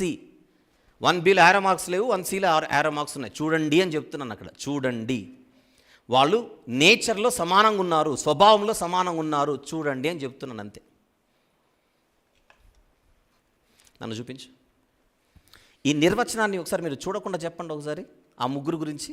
వారు స్వభావములో సమానంగా ఉండి క్రియలలో వేరుగా ఉన్నారు, భిన్నముగా ఉన్నారు, పనులలో భిన్నంగా ఉన్నారు, విధులలో భిన్నంగా ఉన్నారు, కార్యాచరణలలో భిన్నంగా ఉన్నారు. అది వాళ్ళ ముగ్గురు మధ్య కనపడేటువంటి వ్యత్యాసం.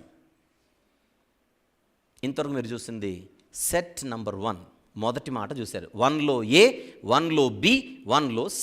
రైట్. ఇప్పుడు నెమ్మదిగా 2A వెళ్దాం. నంబర్ 2 హెడింగ్ ఏంటి? ఈ వాస్తవాన్ని తెలుసుకుందాం. ఇంతకుముందు దానికి ఏమి ఇచ్చాను? హెడింగ్ 1A చూపించు. మళ్ళీ 1A చూపించు. ఈ నిర్వచనమును ఒకసారి గమనిద్దాం అన్నాను, గమనించాము. ఇప్పుడు 2A చూద్దాం. మళ్ళీ ఈ వాస్తవాన్ని తెలుసుకుందాం. ఏమిటా వాస్తవం? Difference in function does not indicate inferiority of nature. రెండోసారి చదువుతున్నా, అండర్లైన్ చేసింది జాగ్రత్తగా చూడండి. Different in function does not indicate inferiority of nature. ఇది 2A. తెలుగులో 2Bలో చూద్దాం ఆన్ ద స్క్రీన్. పనితీరులో వ్యత్యాసం అన్నది స్వభావం యొక్క న్యూనతను సూచించదు. న్యూనత అంటే తక్కువ. మళ్ళీ, పనితీరులో వ్యత్యాసం అన్నది స్వభావం యొక్క న్యూనతను సూచించదు. అంటే పనులలో వేరువేరుగా ఉన్నారు కదా అని స్వభావంలో ఎక్కువ తక్కువలు ఉంటాయని అనుకుంటే అది మన మూర్ఖత్వం అవుతుంది. నన్ను చూపించు ఒకసారి. మీరు ఆఫీస్కి వెళ్తారు, ఎగ్జాంపుల్ చెప్తున్నా మీకు అర్థం కావడానికి. ఆఫీస్కి వెళ్తారు, మీ పైన బాస్ ఉంటాడా ఉండడా? ఎగ్జాంపుల్ చెప్తున్నా, మీ పైన బాస్ ఉంటాడు ఉండడా? లంచ్ టైంకి ఆయనకు ఆకలి అవుతుందా లేదా? లంచ్ టైంకి మీ బాస్ గారికి ఆకలి అవుతుందా లేదా? మీకు కూడా ఆకలి అవుతుందా లేదా? ఎందుకో మీకు ఆకలి అయితే అర్థం ఉంది, కానీ ఆయన బాస్ కదా, ఆయనకు ఆకలి అవడం ఏంటి? ఇది పిచ్చి మాట. ఎందులో బాస్ ఆయన? స్వభావంలో బాసా, పనిలో బాసా? పనిలో బాస్. లంచ్ టైంకి ఆయనకు కూడా ఆకలి అవుతుంది, మీకు ఆకలి అవుతుంది. కారణం బేసికల్గా ఆయన మనిషే, మీరు మనుషులే కనుక. స్వభావంలో సేమ్. మన దైనందిన జీవితంలో కూడా ప్రిన్సిపల్, ఇంకా వైస్ ప్రిన్సిపల్, స్కూల్లో టీచర్స్, స్టూడెంట్స్, తేడా ఉందా లేదా చెప్పండి. జనరల్గా by nature all are humans. Principal మనిషే, వైస్ ప్రిన్సిపల్ మనిషే, చెప్పండి. ఇంకా టీచర్లు మనుషులే, విద్యార్థులు మనుషులే. కాసేపు విద్యార్థులను పక్కన పెట్టేద్దాం. ఉపాధ్యాయుడు, నెక్స్ట్ మాట ప్రధానోపాధ్యాయుడు. ఉపాధ్యాయుడు, ప్రధానోపాధ్యాయుడు. ఎందుకు ఆ పేరు వచ్చింది ఆయనకు? ఎందుకు ఆ పేరు వచ్చింది? పనులలో ఆయన పైన ఉన్నాడు. Yes or no? పనులలో ఆయన పైన ఉన్నాడు కనుక టీచర్లలో పెద్ద టీచర్ అయ్యాడు. బేసికల్గా వాళ్ళు న్యాచురల్గా ముగ్గురు, టీచర్ అయినా, వైస్ ప్రిన్సిపల్ అయినా, ప్రిన్సిపల్ అయినా, ముగ్గురు ఎవరు? మనుషులే, అంతే. అలాగే యెహోవా దేవుడు, యేసు ప్రభు, పరిశుద్ధాత్ముడు, ఈ ముగ్గురులో బైబిల్లో మనకు కనబడేది ఫంక్షన్స్లో డిఫరెన్స్, నాట్ ఇన్ నేచర్. నేచర్లో డిఫరెన్స్ కనపడదే. నేచర్లో డిఫరెన్స్ కనపడదు. ఎందుకు కనపడదు? బేసికల్గా నేచర్లో ఆ ముగ్గురు సమానులు కనుక. అదే చూపిస్తున్నా. Again on the screen please. 2b. పనితీరులో వ్యత్యాసాన్ని చూసి ఎక్కువ తక్కువ అని మనం అనుకుంటేలా? అది పనులలో వ్యత్యాసం, విధులలో వ్యత్యాసం, కార్యాచరణలలో వ్యత్యాసం. అది లెట్స్ ప్రొసీడ్. ఇప్పుడు 2a 2b రెండు చూపించాను మీకు. 2a 2b రెండు చూపించాను. ఇప్పుడు నెమ్మదిగా నెక్స్ట్ మాట అర్థం చేసుకోవడానికి ప్రయత్నం చేద్దాం. On the screen please. On the screen. ఇది 3లో ఏ లేదు, బి లేదు, సి లేదు, ఓన్లీ 3. 1a 1b 1c చూశారు, 2a 2b చూశారు. ఇప్పుడు 3 మాత్రమే చూద్దాం. ఆ ముగ్గురు ఎవరు? ఏ ముగ్గురు? ప్రిన్సిపల్, వైస్ ప్రిన్సిపల్, టీచర్ కాదు. యెహోవా దేవుడు, యేసు ప్రభు, పరిశుద్ధాత్మ. ఆ ముగ్గురు ఎవరు? చూడండి అక్కడ. కో ఈక్వల్, కమాన్, కో ఇటర్నల్. నెంబర్ 3 కో ఎసెన్షియల్. సహ సమానులు, సహ నిత్యులు, సారములో సమానులు. మీకు తెలుగులో కిందికి వచ్చింది ఆ పదం, సారములో సమానులు. కో ఎసెన్షియల్ అంటే సారములో సమానులు, స్వభావములో సమానులు. కో ఎసెన్షియల్ని కాన్సబ్స్టాన్షియల్ అని కూడా అంటారు. కో ఎసెన్షియల్ని కాన్సబ్స్టాన్షియల్ అని కూడా అంటారు. అంటే ఎవరైనా లైవ్లో చూస్తున్న వాళ్ళకి ఇంగ్లీష్ కావాల్స్తే మీకు ఇచ్చాను అక్కడ. They are co equal, co eternal, co essential. నన్ను చూపించు ఒకసారి. ఎన్ని నెలలుగా చెప్తున్నాను ఈ విషయాలు. యేసు ప్రభు పరలోకంలో పుట్టాడన్నట్టుగా బైబిల్ ఎక్కడ కనపడిందా మనకు? యేసు ప్రభు పరలోకంలో పుట్టాడన్నట్టుగా ఎక్కడ ఉందా? నో. పరిశుద్ధాత్ముడు పరలోకంలో పుట్టాడనేవి లేవు బైబిల్లో. మనం అలా అర్థం చేసుకుంటున్నాం పొరపాటున, కుమారుడు అనే పదాన్ని చూసి. వివరించాను, చాలా ఎపిసోడ్స్ మీకు చూపించాను. ఈవెన్ రీసెంట్గా 3 రోజులు నారాయణగూడలో కూడా హూ ఈజ్ దిస్ జీసస్ అనేది మరి ఎంతమంది విన్నారో నాకు తెలియదు. విని ఉంటే మీకు ఏమైనా అర్థమై ఉండాలి. Right, very good. యేసు ప్రభు పరలోకంలో పుట్టినవాడు కాదు, గుర్తుపెట్టుకుందాం. లాస్ట్ వీక్ విన్నది, అంతకుముందు విన్నది, మీటింగ్స్లో చెబుతున్నది, ఇవన్నీ మనసులో పెట్టుకుంటే చివరికి మనకు అర్థం కావాల్సినదే. They are co equal in nature. సహా చెప్పండి. Coequal, next co eternal and co essential. నన్ను చూపించు, స్క్రీన్ అది చూపించు. 3 చూపించు మళ్ళీ, తొందరపడకుండా చూద్దాం. They are co equal, co eternal and co essential. మీకు కో ఎసెన్షియల్ అనేది ఇక్కడ కొంచెం నేను క్లారిటీ ఇచ్చే ప్రయత్నం చేస్తాను. సహసమానులు, స్వభావంలో సమానులు, సహనిత్యులు. ఒకరి ముందు ఒకరి తర్వాత కాదండోయ్, ఒకరి ముందు ఒకరి తర్వాత కాదు, వారు సేమ్. వారి నిత్యత్వం అనేది ముగ్గురికి సేమ్. అది గుర్తుపెట్టుకోవాలి. ఒకరు పుట్టారు, ఒకరు పుట్టలేదు కాదు పాయింట్ ఇక్కడ. హోల్ బైబిల్లో యేసుప్రభు పుట్టినట్టుగా లేదు, పరిశుద్ధాత్ముడు పుట్టినట్టుగా లేదు. వాళ్ళ ముగ్గురు కూడా నిత్యులు. అసలు దేవుడు అన్న పదానికి ఉన్నటువంటి సహజ సిద్ధమైన లక్షణాలలో ఒక లక్షణమే నిత్యత్వం. నిత్యత్వం లేకపోతే అది దైవత్వాన్ని, సంపూర్ణ దైవత్వం అవ్వదు. అది గుర్తుపెట్టుకోవాలి. యేసుప్రభు నిత్యుడు కాని దేవుడు కాదు, నిత్యుడైన దేవుడు అని చెప్పుకుంటూ వస్తున్నాను గట్టిగా నొక్కి నొక్కి. ఎటొచ్చి ఈరోజు ఎక్కువగా అపార్థం చేసుకున్నది, ఈరోజు దేవుడు కాదనేవాళ్ళు కానీ నిత్యుడు కాదనేవాళ్ళు కానీ ఎక్కడ ఫెయిల్ అయ్యారనంటే, థర్డ్ పాయింట్, కో ఎసెన్షియల్ అనే పదం సరిగా అర్థం కాలేదు. అక్కడ పోయింది మొత్తం. అది ఎక్స్ప్లెయిన్ చేసే ప్రయత్నం చేస్తున్నాను. కో ఎసెన్షియల్ అంటే మీకు బాగా అర్థం కావడానికి డిక్షనరీలో ఒక మీనింగ్ నేను ఉంది, ఒక స్లైడ్, అది చూపించే ప్రయత్నం చేయి కాసేపు అయిన తర్వాత. అదే నువ్వు కిందికి వచ్చేస్తే స్లైడ్స్లో మీకు ఉంటుంది కో ఎసెన్షియల్ అనేటువంటి మీనింగ్ ఒకటి ఉంటుంది. అక్కడికి వద్దాం కాసేపట్లో. మీకు ముందుగా అర్థం చేసుకోవడానికి నేను చిన్న మాట చెప్తాను. ప్రవీణ్ ఒకసారి స్టేజ్ మీదకి రా, యూ కమ్. ఆనంద్ గారు ఒకసారి మీరు రండి పైకి.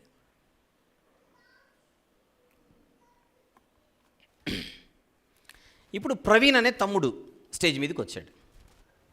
గర్ర ప్రవీణ్ ఏదో సాధించాడు, లేకపోతే ప్రవీణ్ గురించి నేను మీకు ఏదో చెప్పాలనుకుంటున్నాను.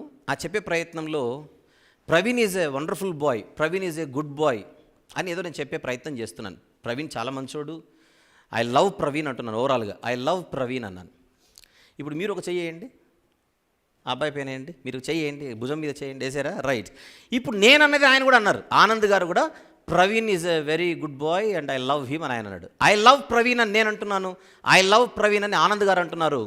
కానీ కరెక్ట్గా నిజాయితీగా ఆలోచిస్తే ప్రవీణ్ అంటే నాకెంత ఇష్టమో ఆనంద్ గారికి అంతే ఇష్టం ఉండే అవకాశం లేదు. మా ఇద్దరి ఇష్టాలలో హెచ్చు తగ్గులు ఉండే అవకాశం ఉందా లేదా చెప్పండి.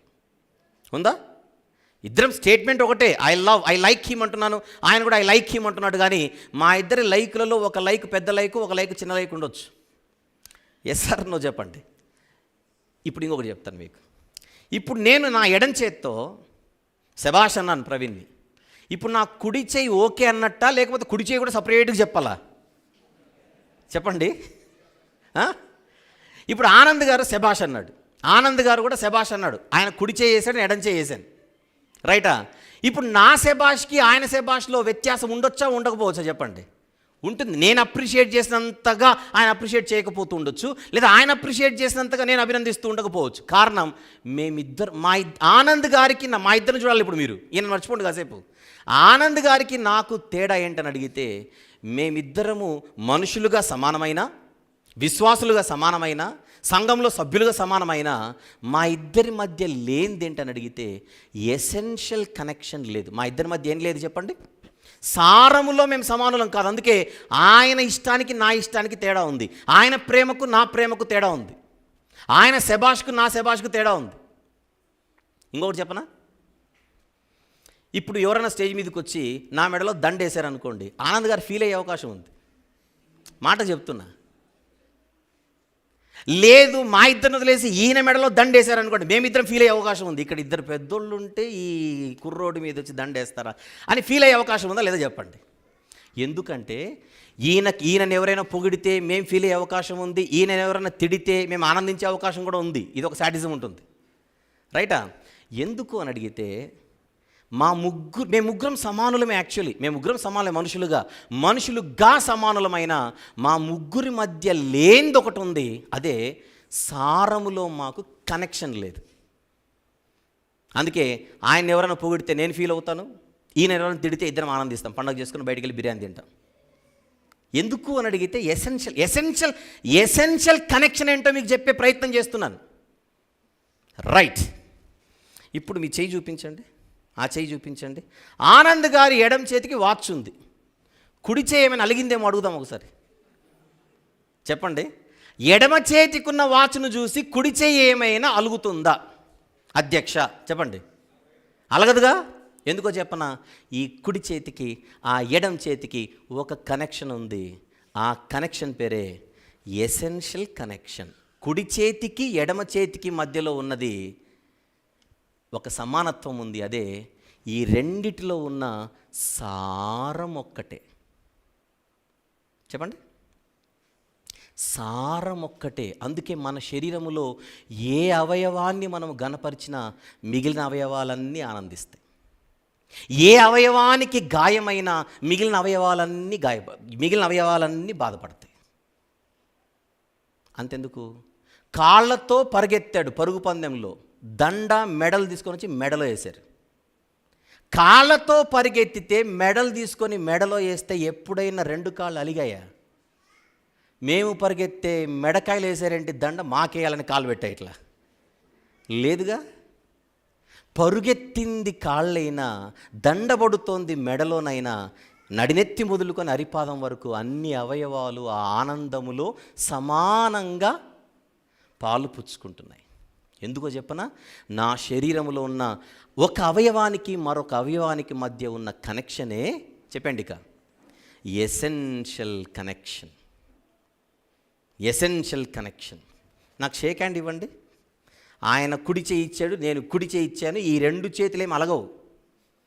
ఈ చేతికిచ్చినా ఈ చేతికిచ్చినట్టే, ఈ చేతికిచ్చినా ఈ చేతికిచ్చినట్టే. ఇప్పుడు ఒకవేళ ఫీల్ అయితే ఎవరు ఫీల్ అవుతారు చెప్పనా? అసలు మేమిద్దరం కలిసి షేక్ హ్యాండ్ ఇవన్నీ ప్రవీణ్ ఫీల్ అయ్యే అవకాశం ఉంది. నా కుడి చేయి ఫీల్ అవ్వదు, నా ఎడం చేయి ఫీల్ అవ్వదు. ఈ పాయింట్ అర్థమైందా? రైట్. అలాగే మేము వ్యక్తులుగా ముగ్గురు వేరువేరుగున్నా మా ముగ్గురి మధ్య ఒక కనెక్షన్ లేదని చెబుతున్నానే. మా ముగ్గురి మధ్య లేనిది నా అవయవాలలో ఉన్నది. అదే మా ముగ్గురిలో లేని ఎసెన్షియల్ కనెక్షన్, సారములో సంబంధం లేని ఈ ముగ్గురి మధ్య ఉన్న ఆ లోపం నా శరీరంలో ప్రతి అవయవానికి ఉంది. దీన్నే కో ఎసెన్షియాలిటీ అని అంటాం. ఏమంటాం? కో ఎసెన్షియాలిటీ. ఇది మీకు అర్థమైతే యెహోవా దేవుడు, యేసు ప్రభువు, పరిశుద్ధాత్ముడు, ఈ ముగ్గురు కో ఈక్వల్సే కాదు. నెంబర్ 2 కో ఇటర్నల్సే కాదు. నెంబర్ 3 ఆ ముగ్గురు కో ఎసెన్షియల్స్. ఎవరు చెప్పండి? కో ఎసెన్షియల్స్. ఇక్కడ దెబ్బపడింది మనోళ్ళందరూ ఫెయిల్ అవ్వడానికి. ఏంటంటే ఈ పాయింట్ ఎక్కలేదు. అందుకే తండ్రిని ఒప్పుకొని కుమారుని ఒప్పుకోకపోతే కొరడా తీసుకుంటున్నాడు తండ్రి. అక్కడ తండ్రిని ఒప్పుకొని కుమారుని ఒప్పుకోకపోతే కొరడా తీసుకుంటాడు ఆయన. ఎందుకు? కుమారుడిని గణపరచువాడే తండ్రిని గణపరచువాడు. కుమారుని ఒప్పుకోకపోతే తండ్రిని ఒప్పుకున్నట్టు కాదు. తండ్రిని కుమారుని ఇద్దరిని ఒప్పుకుంటేనే ఆ మనిషి దేవునికి దగ్గరగా ఉన్నట్టు. అర్థమైంది పాయింట్? ఎసెన్షియల్ కనెక్షన్ అంటే ఫస్ట్ మీకు అర్థమైంది, అది చెప్పండి. ఎసెన్షియల్ కనెక్షన్ అంటే వెరీ గుడ్. డిక్షనరీ దొరికిందా నీకు? ఒకసారి స్క్రీన్ మీద చూపించు. అది చూడండి. డిక్షనరీలో మీనింగ్ కో ఎసెన్షియల్ అంటే మీనింగ్ ఏంటో అంటే చూడండి. అక్కడ అంటే కొంచెం ఇది జూమ్ చేయగలవా? జూమ్ చేయి. ఇది యునైటెడ్. కో ఎసెన్షియల్ అంటే మీనింగ్ ఏంటి? United or inseparable in essence or being. United or inseparable అంటే విడదీయలేని బంధం. అది చూడండి 1.1 కింద having the same substance or same essence. Right. దాన్ని కో ఎసెన్షియల్ లేదా కాన్సబ్స్టాన్షియల్ అని అంటారు. ఇంగ్లీష్లో చెప్తున్నాను. కో ఎసెన్షియల్ లేదా కాన్సబ్స్టాన్షియల్. ఇప్పుడు మన శరీరములో అవయవాలకు మధ్య, ఇప్పుడు నా కుడి చేతిని ఇంట్లో పెట్టేసి వచ్చాను అని చెప్పకూడదు నేను. ఇది సపరేట్ చేయాలి. నా ఎడమ చేతిని నా కుడి చేతిని నేను సపరేట్ చేయలేను. ఎందుకు? ఇన్సెపరబుల్. వాటి స్టేట్ ఎలా ఉంది? ఇన్సెపరబుల్ స్టేట్లో ఉంది. అయితే ఇది మీకు అర్థం కావడానికి చూపిస్తున్నటువంటి విషయమే. మీరు యెహోవా దేవుడు, యేసు ప్రభు, పరిశుద్ధాత్ముడు అనగానే మన రూపంలో ఊహించుకోకండి. పొరపాటున మన రూపంలో ఊహించుకోకండి. వాళ్ళకు కూడా పైన వెంట్రుకలు ఉంటాయి, కింద ఐబ్రోస్ ఉంటాయి, కళ్ళు ఉంటాయి, చెవులు ఉంటాయి, కుడి చెయ్యి, 4-5 వేళ్ళు. ఈ రూపాన్ని ఊహించుకోకండి దయచేసి. ఆ రూపాన్ని ఊహించుకుంటేనే మనోళ్ళు అడిగే ప్రశ్నలు, మరి పరలోకానికి వెళ్ళినప్పుడు 3 సీట్లు ఉంటాయా? 3 సీట్లలో యెహోవా దేవుడు ఒక సీట్లో కూర్చుంటాడా? రైట్ హ్యాండ్ పెట్టుకోవడానికి ఒక హ్యాండ్, ఇంకోటి ఎడం చేతి పెట్టుకో ఒక హ్యాండ్. చెప్పాను కదా, అగోచరుడు అనే గుర్తుందా మీకు? అగోచరుని తగ్గింపు అని ఒకటి చెప్పాను ఇదే స్టేజ్ మీద మీకు. మనకు అర్థం కావడానికి మన స్టేజ్లోనికి దిగి చెప్పిన మాటలే కానీ వారిని మన రూపంలో ఊహించుకోకూడదు. నేను అడుగుతున్నాను, మీకు ఒక పెన్ను పేపర్ ఇస్తాను. దేవుడు ఎలా ఉంటాడో పిక్చర్ వేయండి, నాకు చూపించండి చూద్దాం. దేవుడు ఎలా ఉంటాడో ఒక పిక్చర్ వేయండి. పక్షి రూపం వేస్తారా, జంతు రూపం వేస్తారా, చేప రూపం వేస్తారా, మనిషి రూపం వేస్తారా, సూర్యుని రూపం వేస్తారా, చంద్రుడి రూపం వేస్తారా, నక్షత్రాల రూపం వేస్తారా, ఆకాశం రూపం వేస్తారా, భూమి రూపం వేస్తారా, సముద్రం రూపం వేస్తారా? ఏ రూపంలో ఉన్నాడు దేవుడు చెప్పండి నాకు. మన మట్టి మెదడుకు తగిలే ఏ రూపములోనూ లేడాయన. మన ఊహలకు అందని రూపంలో ఉన్నాడు. రూపం లేదనట్లేదు నేను, మన ఊహలకు అందని మరొక రూపంలో ఉన్నాడు. అది రేపు పొద్దున మనం పరలోకానికి వెళితే చూస్తాం. అందుకే మీకు వీళ్ళిద్దరు అవసరమా? అర్థమైందా మ్యాటర్? పాయింట్ అర్థమైందా? Thank you. రైట్. ఇంకోటి చెప్పరా, నేనంటే మా అమ్మకు ఇష్టమే, నేనంటే మా నాన్నకు ఇష్టమే, కానీ అమ్మా నాన్నల ప్రేమలలో కూడా వ్యత్యాసం ఉంటుందండోయ్. కరెక్ట్గా తీసుకుంటే ఇక్కడున్న అందరి తల్లిదండ్రుల గురించి, తల్లి ప్రేమిస్తుంది పిల్లలను, తండ్రి ప్రేమిస్తాడు, కానీ కనీసం గోరంత అంతెందుకు. ఇస్సాకు గారిని రిబ్కా గారిని చూడండి, చూడండి. ఒక ఆయనేమో పెద్ద కొడుకు ఫ్యాన్, ఇంకొక ఆమె ఏమో చిన్న కొడుకు ఫ్యాన్. ఇద్దరు వాళ్ళు కన్న పిల్లలేగా, ఇద్దరు సేమ్గా ప్రేమించవచ్చుగా. సేమ్ ప్రేమ నా తల్లిదండ్రులు చూపించలేకపోయారు. ఇక్కడ కూడా అంతే. కొడుకు ఫేవరెట్, కూతురు ఫేవరెట్, ఏదో ఉంటుంది కంపల్సరీగా లెక్కలు మనవి. ఎందుకు తల్లి ప్రేమించినట్టుగానే సేమ్ తండ్రి ఎందుకు ప్రేమించలేకపోతున్నాడు? తండ్రి ప్రేమించినట్టుగానే సేమ్ ఎగ్జాక్ట్గా తల్లి ఎందుకు ప్రేమించలేకపోతుందని అడిగితే వెరీ సింపుల్. వాళ్ళిద్దరికి మధ్య లేనిదేంటి? ఎసెన్షియల్ కనెక్షన్ లేదు. వాళ్ళిద్దరూ సారములో సమానులు కాదు. అందుకని వారిద్దరి ప్రేమలలో వ్యత్యాసాలు ఉన్నాయి, వారిద్దరి స్వభావాలలో వ్యత్యాసాలు ఉన్నాయి, వారిద్దరి రుచులలో వ్యత్యాసాలు ఉన్నాయి. అంతేనా? మీకు చికెన్ ఇష్టమా మటన్ ఇష్టమా అని ఇద్దరిని అడిగితే ఒక ఆయన చికెన్ అంటున్నాడు, ఒక ఆయన మటన్ అంటున్నాడు. ఎందుకు? వాళ్ళిద్దరు వేరువేరు కనుక. ఎందులో వేరువేరు? ఎసెన్స్లో వేరువేరు. అర్థమైంది కదా పాయింట్? కానీ ముగ్గురు ఎసెన్స్లో ఒక్కటి. ఇంకా వద్దాం, మీరు తొందరపడకండి, ఇంకా మంచి క్లారిటీ ఇచ్చుకుంటూ వెళ్తాను నేను ముందుకి. That is called essential connection. ఇది మీకు వెంటనే అర్థం కాకపోయినా అర్థం చేసుకొని ట్రై చేయండి, అంతే. మళ్ళీ చూపించి నాకు త్రీ చూపించి ఒకసారి చెప్పండి. వాళ్ళు ఎవరు? సహసమానులు, సహనిత్యులు, నెక్స్ట్ సారములో సమానులు. యోహాను సువార్తలో ఒక మాట చూద్దాం. యోహాను సువార్తలో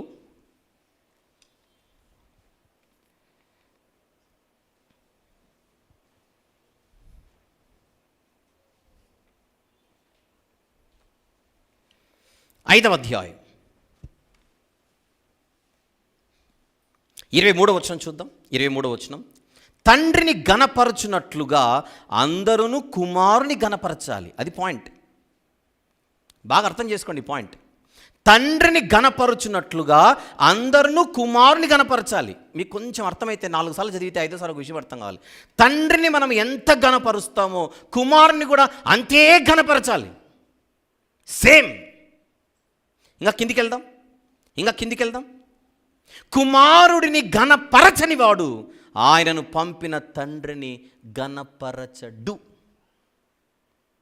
యెహోవా దేవా నువ్వు అంటే నాకు చాలా ఇష్టం, ఆ నజరేయుడైన యేసు అంటే నాకు అంత పడదు అనగానే యెహోవా దేవుడు వెంటనే నేనంటే నీకు ఎంత అభిమానం బిడ్డ, నాకు తెలుసు ముందు నుంచి నన్ను అంతే నువ్వు ప్రేమిస్తున్నావు అని. పర్లేదులే నువ్వు నా ఫ్యానే కదా అనడు. తోలు తీస్తాడు, అంతే. తోలు తీస్తాడు. ఏముంది చివరి మాట 23వ వచనంలో? కుమారుడిని గణపరచని వాడు, చెప్పండి, ఆయనను పంపిన తండ్రిని గణపరిచేవాడు కాదు. ఒకవేళ నేను యెహోవా దేవునికి పిచ్చ ఫ్యాన్ అన్నా పిచ్చెక్కినట్టే, అంతే. యేసు ప్రభువుని ఒప్పుకోకుండా యెహోవా దేవుడు కావాలంటే పరలోకం గేటు దగ్గర కూడా రానిడు ఎవరిని. మీకు అర్థమైందో లేదో? మొదటి యోహాను పత్రిక 2వ అధ్యాయం. మొదటి యోహాను పత్రిక 2వ అధ్యాయం 23వ వచనం చూద్దాం. 23. కుమారుడిని ఒప్పుకొనని ప్రతివాడు తండ్రిని అంగీకరించువాడు కాడు. కుమారుని ఒప్పుకొనని వాడు ప్రతివాడు తండ్రిని అంగీకరించువాడు కాడు. కుమారుడిని ఒప్పుకొనువాడు తండ్రిని అంగీకరించువాడు. కుమారుని ఒప్పుకుంటేనే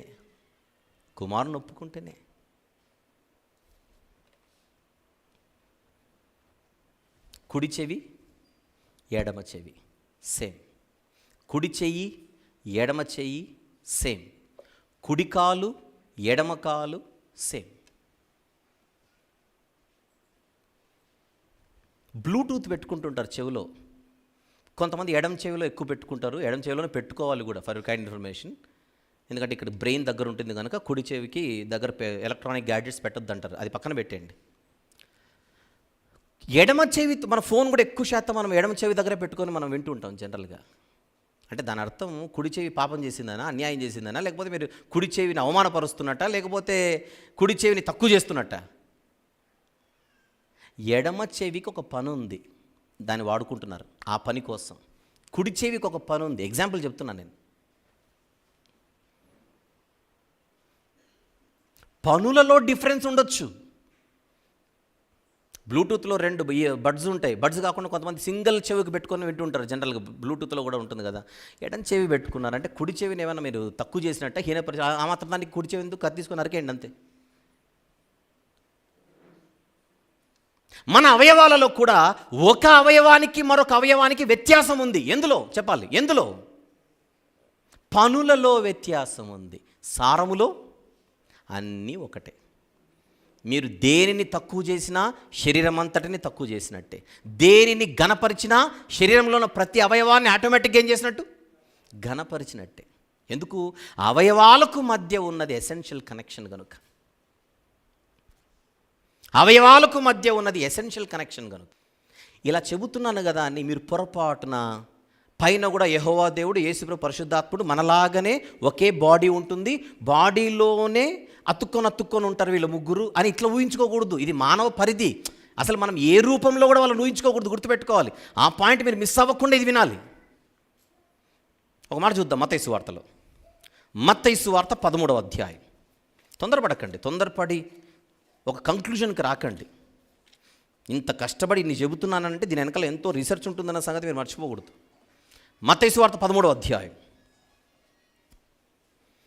మత్తయి సువార్త 13వ అధ్యాయం 24వ వచనం చూద్దాం ఒకసారి. 24.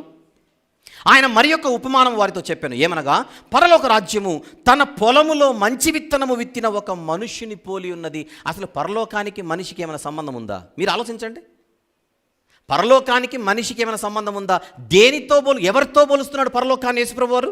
ఒక మనిషితోనా అనగానే మీరు వెంటనే పరలోకం కూడా మనిషి ఆకారంలో ఉంటుందన్నమాట. మెడకాయ, దానిపైన తలకాయ, అట్లు ఊహించుకుంటే ఎలా? మనకు అర్థం కావడానికి ఆయన విత్తనాలు విత్తే ఒక మనిషిని తీసుకున్నాడు. ఆయన సబ్జెక్ట్ వేరు, మనకు అర్థం కావడానికి ఎత్తుకున్న ఉపమానం అది. 31వ వచనం, అదే అధ్యాయం 31వ వచనం. ఆయన మరి యొక్క ఉపమానం వారితో చెప్పాను. పరలోక రాజ్యము ఒకడు తీసుకొని తన పొలంలో విత్తిన ఆవగింజను పోలి ఉన్నది. అక్కడ మనుషునితో పోలి ఉన్నది అన్నాడు చూడండి పైన.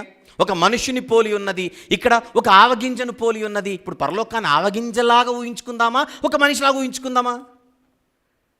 పరలోక రూపం ఆవగింజలాగా ఉంటుందా? ఏ వచనం ప్రకారం? 31వ వచనం ప్రకారంగా, లేదా 24వ వచనం ప్రకారంగా మనిషి రూపంలో ఉంటుందా పరలోకం? మనిషి రూపంలో ఉండదు, ఆవగింజ రూపంలో ఉండదు. ఆయన ఇంటెన్షన్ వేరు. ఆ పోలికను ఆయన ఎత్తుకుంటున్నప్పుడు ఆయన ఉద్దేశం వేరు. 33వ వచనం. ఆయన మరి యొక్క ఉపమానము వారితో చెప్పాను. పరలోక రాజ్యము ఒక స్త్రీ తీసుకొని పిండంతయు పులిసి పొంగు వరకు 3 కుంచముల పిండిలో దాచిపెట్టిన పుల్లని పిండిని పోలి ఉన్నది. పిండట, గింజట, మనిషట. ये क्या बात है?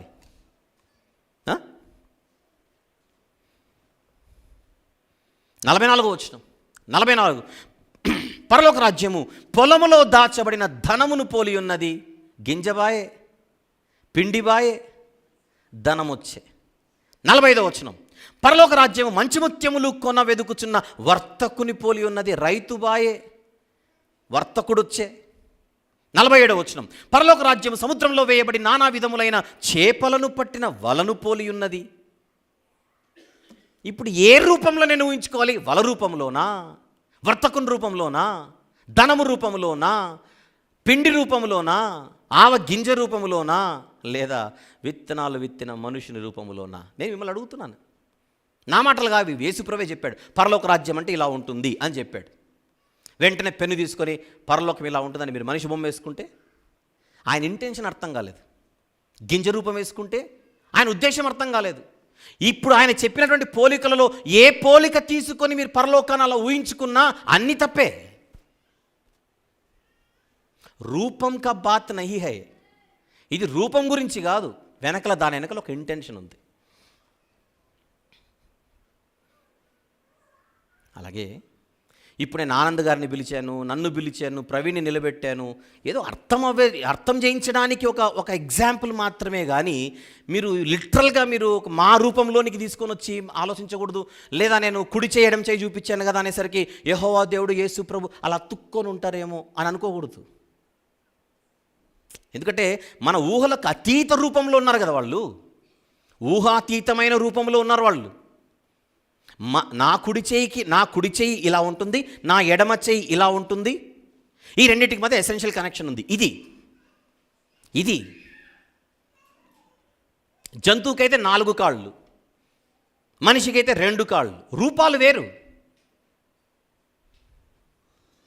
కానీ జంతు శరీరంలో ఉన్న అవయవాల మధ్య ఏముంది? ఎసెన్షియల్ కనెక్షన్ ఉంది. అవయవాలు ఎన్నైనా, అవయవాలు సంఖ్యలో ఎన్నైనా, ఆ అవయవాలన్నిటిలో సారం మాత్రం ఒక్కటే. అలాగే ఈ ముగ్గురు గురించి మనం మాట్లాడుకుంటున్నాం. ఈ ముగ్గురు సంఖ్యలో ముగ్గురు. యెహోవా దేవుడు వేరే, యేసు ప్రభు వేరే, పరిశుద్ధాత్ముడు వేరే. సంఖ్యలో వేరు, సారములో ఒక్కటి.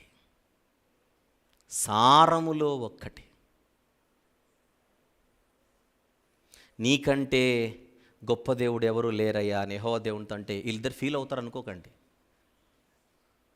ఫీల్ అవుతారా? యేసుప్రభు పరిశుద్ధాత్ముడు ఫీల్ అవుతారా?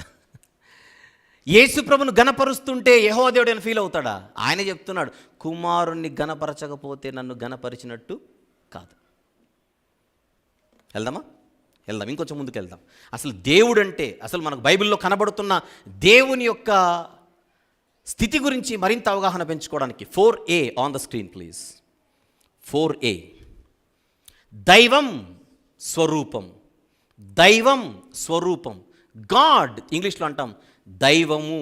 గాడ్ ఈజ్ ఈక్వల్ టు దైవం. అయితే గాడ్ అన్న పదానికి మనము మరికొన్ని పర్యాయ పదాలు కూడా మనం చూస్తూ ఉంటాం. గాడ్ అని, గాడ్ హెడ్ అని, గాడ్హుడ్ అని, ద డివినిటీ అని, ఇవన్నీ సినానిమ్స్గా ఉంటాయి. అంటే నేను దైవ స్థితి గురించి మాట్లాడుతున్నాను ఇక్కడ. నన్ను చూపించు ఒకసారి.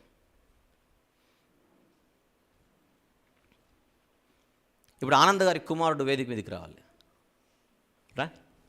క్విక్. ఆనంద్ గారు కూడా రండి, ఇద్దరు రండి, తండ్రి కొడుకులు రండి. అంటే కొంచెం అర్థం కావడానికి అంతే, ఏం లేదు. త్వరగా వచ్చినవాడు ధన్యుడు.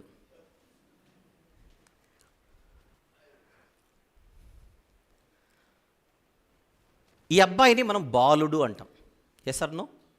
ఎందుకు? ఏ స్థితిలో ఉన్నాడని అడిగితే బాల్యములో ఉన్నాడు. ఆయన పెద్దవాడు, ఇద్దరు మనుషులే.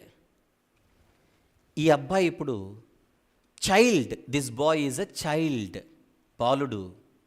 చైల్డ్ అనే ఈ బాలుడు చైల్డ్హుడ్లో ఉన్నాడు. ఏ హుడ్లో ఉన్నాడు చెప్పండి? చైల్డ్హుడ్లో ఉన్నాడు. ఆయన మ్యాన్హుడ్లో ఉన్నాడు, అడల్ట్హుడ్లో ఉన్నాడు. Manhood, childhood. వీళ్ళ మమ్మీ వస్తే ఉమెన్హుడ్. స్థితి గురించి మాట్లాడుతున్నా, మీకు అర్థమవుతుంది? చైల్డ్హుడ్ అనే పదం అందరూ తెలుసు కదా. చైల్డ్హుడ్ అంటే తెలుసు కదా, బాల్యం, స్థితి. ఈయన చైల్డ్హుడ్లో ఉన్నాడు, బాబు చైల్డ్హుడ్లో ఉన్నాడు, ఆయన మ్యాన్హుడ్లో ఉన్నాడు. ఈ రెండు మీకు అర్థమైతే దేవుడు గాడ్హుడ్లో ఉన్నాడు. అర్థమైందా పాయింట్ మీకు? బాలుడు గనుక చైల్డ్హుడ్, పెద్దవాడు గనుక మ్యాన్హుడ్, దేవుడు గనుక గాడ్హుడ్. మళ్ళీ థ్యాంక్స్ మీకు, నేను ఎంతో ఆనందిస్తున్నాను మిమ్మల్ని చూసి. Right, on the screen once again మళ్ళీ చూపించు. దైవం స్వరూపం చూడండి అక్కడ. గాడ్హుడ్, గాడ్హుడ్ అనే పదం మీకు వెంటనే చైల్డ్హుడ్ చెప్పాను కనుక మీకు గాడ్హుడ్ అర్థమైపోతుంది. గాడ్హుడ్ అనే పదానికి ఉన్న మరొక పర్యాయ పదం గాడ్ హెడ్. గాడ్హుడ్ అన్న ఇంగ్లీష్లో, గాడ్ హెడ్ అన్న ఒకటే. హెడ్ అంటే తలకాయ, గాడ్ అంటే దేవుడు, అట్లా ఊహించుకోకూడదు మీరు. Godhood is equal to God head. Right, God, God head, godhood లేదా ద డివినిటీ. ఇప్పుడు గాడ్హుడ్ అంటే ఎలా ఎలా ఎలా ఉంటాడో ఇప్పుడు ఫర్ ఎగ్జాంపుల్, ఇప్పుడు నేను మ్యాన్హుడ్లో కదా, నాది మ్యాన్హుడ్డే కదా, నేను సింగిల్ పర్సన్గా కనపడుతున్నాను కదా మీకు. రైట్, ఇది నా స్థితి, ఇది నా కండిషన్, ఇది నా యొక్క స్వరూపం, ఇది నా స్వరూపం, మీకు అర్థమైపోతుంది. కానీ కనిపించని ఆ దేవుని స్థితి స్వరూపం ఎలా ఉంటుందో మనం 4Bకి వెళ్దాం. On the screen please. దైవం స్వరూపం 4B ఆన్ ద స్క్రీన్.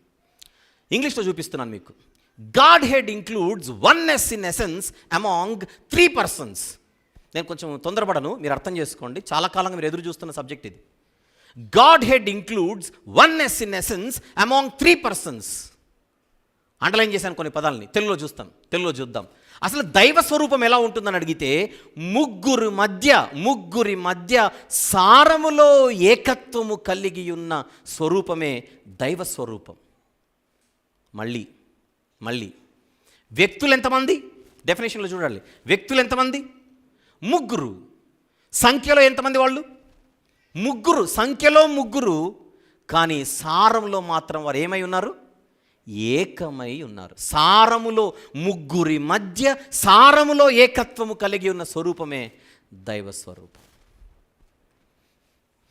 నిర్వచనము కొంచెము ఫార్మల్గా ఉంటే బాగుంటుందని మీకు అది ఇచ్చాను. ఇప్పుడు ఎక్స్ప్లెనేషన్ వింటే మీకు మ్యాటర్ అర్థమైపోతుంది. ఆ నిర్వచనం యొక్క మీనింగ్ ఏంటంటే, నన్ను చూపించు.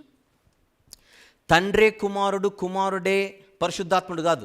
యెహోవా దేవుడే ఒక కాలంలో యేసుప్రభుగా వచ్చాడు, యేసుప్రభు మళ్ళీ పరలోకానికి వెళ్ళిపోయి మళ్ళీ పరిశుద్ధాత్మునిగా వచ్చాడు. ఆయనే ఈయనే ఆయన కాదు. దాన్ని మోడలిజం అంటారు. ఏమంటారు దాన్ని? ఆ సిద్ధాంతం పేరేంటి? మోడలిజం. మనం మోడలిజం మాట్లాడట్లా, ఫర్ యువర్ కైండ్ ఇన్ఫర్మేషన్. ఇది మోడలిజం కాదు. ఆ ముగ్గురు 100% వేరు. నాకు ఎన్ని చేతులు ఉన్నాయి చెప్పండి? సంఖ్యలో 2, సారములో 1. సంఖ్యలో 2, సారములో 1. ఎగ్జాంపుల్ మీకు అర్థం కావడానికి, ఇప్పుడు సడన్గా నా బాడీలో నుంచి ఇంకొక చెయ్యి వచ్చింది అనుకోండి కాసేపు. ఇంకొక చెయ్యి అలా పుట్టింది అనుకోండి. అది ఎన్నో చెయ్యి? 3వ చెయ్యి. ఒక చెయ్యి, మరొక చెయ్యి, మరొక చెయ్యి, మొత్తం 3 చేతులు. సంఖ్యలో 3, సారములో 1. అలాగే యెహోవా దేవుడు, యేసు ప్రభు అండ్ పరిశుద్ధాత్ముడు సంఖ్యలో 3, సారములో 1 అనగానే ఈ రూపాన్ని ఊహించుకోండి పొరపాటున కూడా. అంటే ఒక తలకాయ, ఇక్కడ ఇంకొక తలకాయ ఉంటుంది, ఇక్కడ ఒక తలకాయ ఉంటుంది, అతుక్కొని ఉంటాయి తలకాయలు. లేకపోతే ఇది కాదు. మీరు అలా ఊహించుకున్నారనంటే మీరు మన రూపంలో ఆయన ఊహించుకుంటున్నట్టు. నేను మళ్ళీ అడుగుతున్నాను, ఏ రూపంలో ఉంటాడు? మనకు తెలియదు. కానీ స్థితి ఏంటి? మళ్ళీ చూద్దాం. ముగ్గురి మధ్య సారములో ఏకత్వము కలిగి ఉన్న స్వరూపమే దైవ స్వరూపం. వెళ్దామా? ఇది 4B. ఇంకొంచెం ముందుకు వెళ్దాం. 5A on the screen please. 5A మళ్ళీ జాగ్రత్తగా చూద్దాం. All 3 are united in essence and are fully divine. All 3 are united in essence and are fully divine అంటే తెలుగులో ఏంటో చూద్దాం. 5B చూడు. 5B please. ముగ్గురు, ఇంకొంచెం సింపుల్గా చెప్తున్నాను అన్నమాట. ముగ్గురు సారములో ఏకమై ఉండి సంపూర్ణ దైవాలుగా ఉన్నారు. ఒక ఆయన అంటే ముగ్గురు చదవండి అన్నమాట. ముగ్గురు సారములో ఏకమై ఉండి సంపూర్ణ దైవాలుగా ఉన్నారంటే నన్ను చూపించి అర్థమవుతుంది. యేసు ప్రభు 30% దేవుడు, పరిశుద్ధాత్ముడు ఆయన ఒక 30% దేవుడు, అంటే మొత్తం 60% అయింది. యెహోవా దేవుడు ఒక 40% దేవుడు, మొత్తం కలిపితే 100% అని కాదు. అలా ఊహించుకోకండి. మళ్ళీ వాళ్ళలో ఉన్న స్పెషాలిటీ ఏంటనంటే యెహోవా దేవుడు 100% దేవుడు, యేసు ప్రభు 100% దేవుడు, పరిశుద్ధాత్ముడు 100%. అంటే ఈయన 30%, ఈయన 30%, ఆయన కొంచెం 40% అని కాదు. ముగ్గురు కలిస్తేనే 100% కాదు. మళ్ళీ చెప్తున్నా, ముగ్గురు కలిస్తేనే 100% కాదు. వాళ్ళలో ఉన్న ప్రత్యేకత ఏంటని అడిగితే ముగ్గురు సంపూర్ణ దైవాలు, ముగ్గురు సంపూర్ణ దైవాలు, ముగ్గురు సంపూర్ణ దైవాలు. కానీ వాళ్ళ ముగ్గురికి మధ్య ఉన్న ఒకే ఒక అద్భుతమైన కనెక్షనే ఎసెన్షియల్ కనెక్షన్.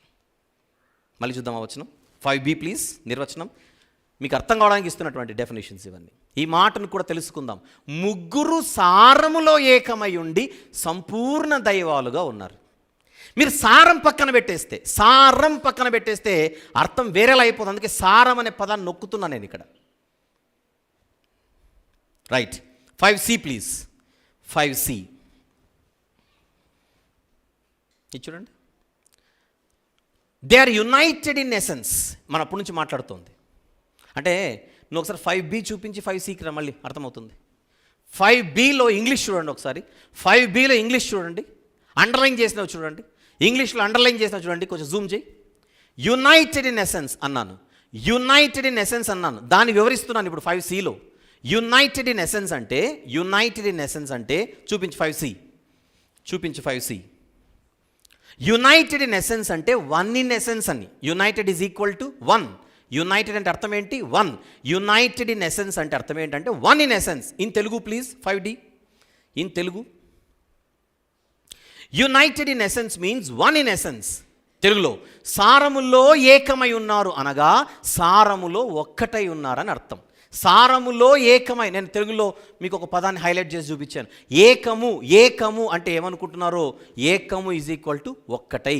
సారములో ఏకమై ఉన్నారు. చెప్పండి మీరందరూ, ఎందులో ఏకమై ఉన్నారు అది చెప్పాలి. సారములో ఏకమై ఉన్నారు అనగా సారములో ఒక్కటై ఉన్నారు అని అర్థం.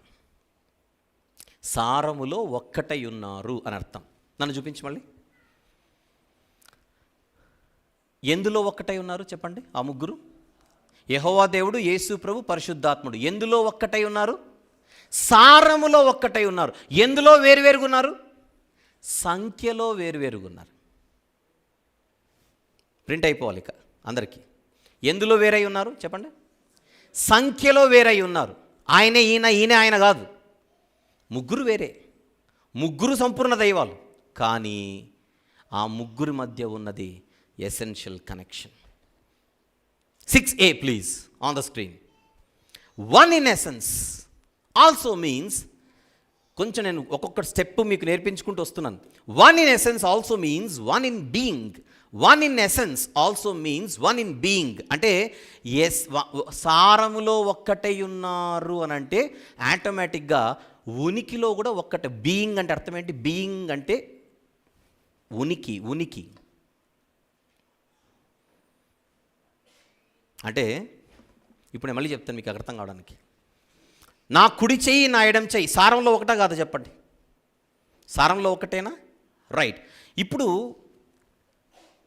ఈ రెండు చేతులు సంఖ్యలో వేరైనా నా కుడి చెయ్యి ఎప్పటి నుంచి అయితే ఉందో ఎడం చెయ్యి కూడా అప్పటి నుంచే ఉందా, లేకపోతే ఈ తర్వాత వచ్చిందా? నేను అడుగుతున్నా, ఈ తర్వాత వచ్చిందా? No, same. This two are one in being. ఉనికిలో ఒక్కటే. అదే చెప్తున్నా ఇక్కడ. One in essence also means one in being. అందుకే మీకు ఇప్పుడు డిక్షనరీ మీనింగ్ మళ్ళీ ఒకసారి గుర్తు చేస్తున్నా. On the screen please.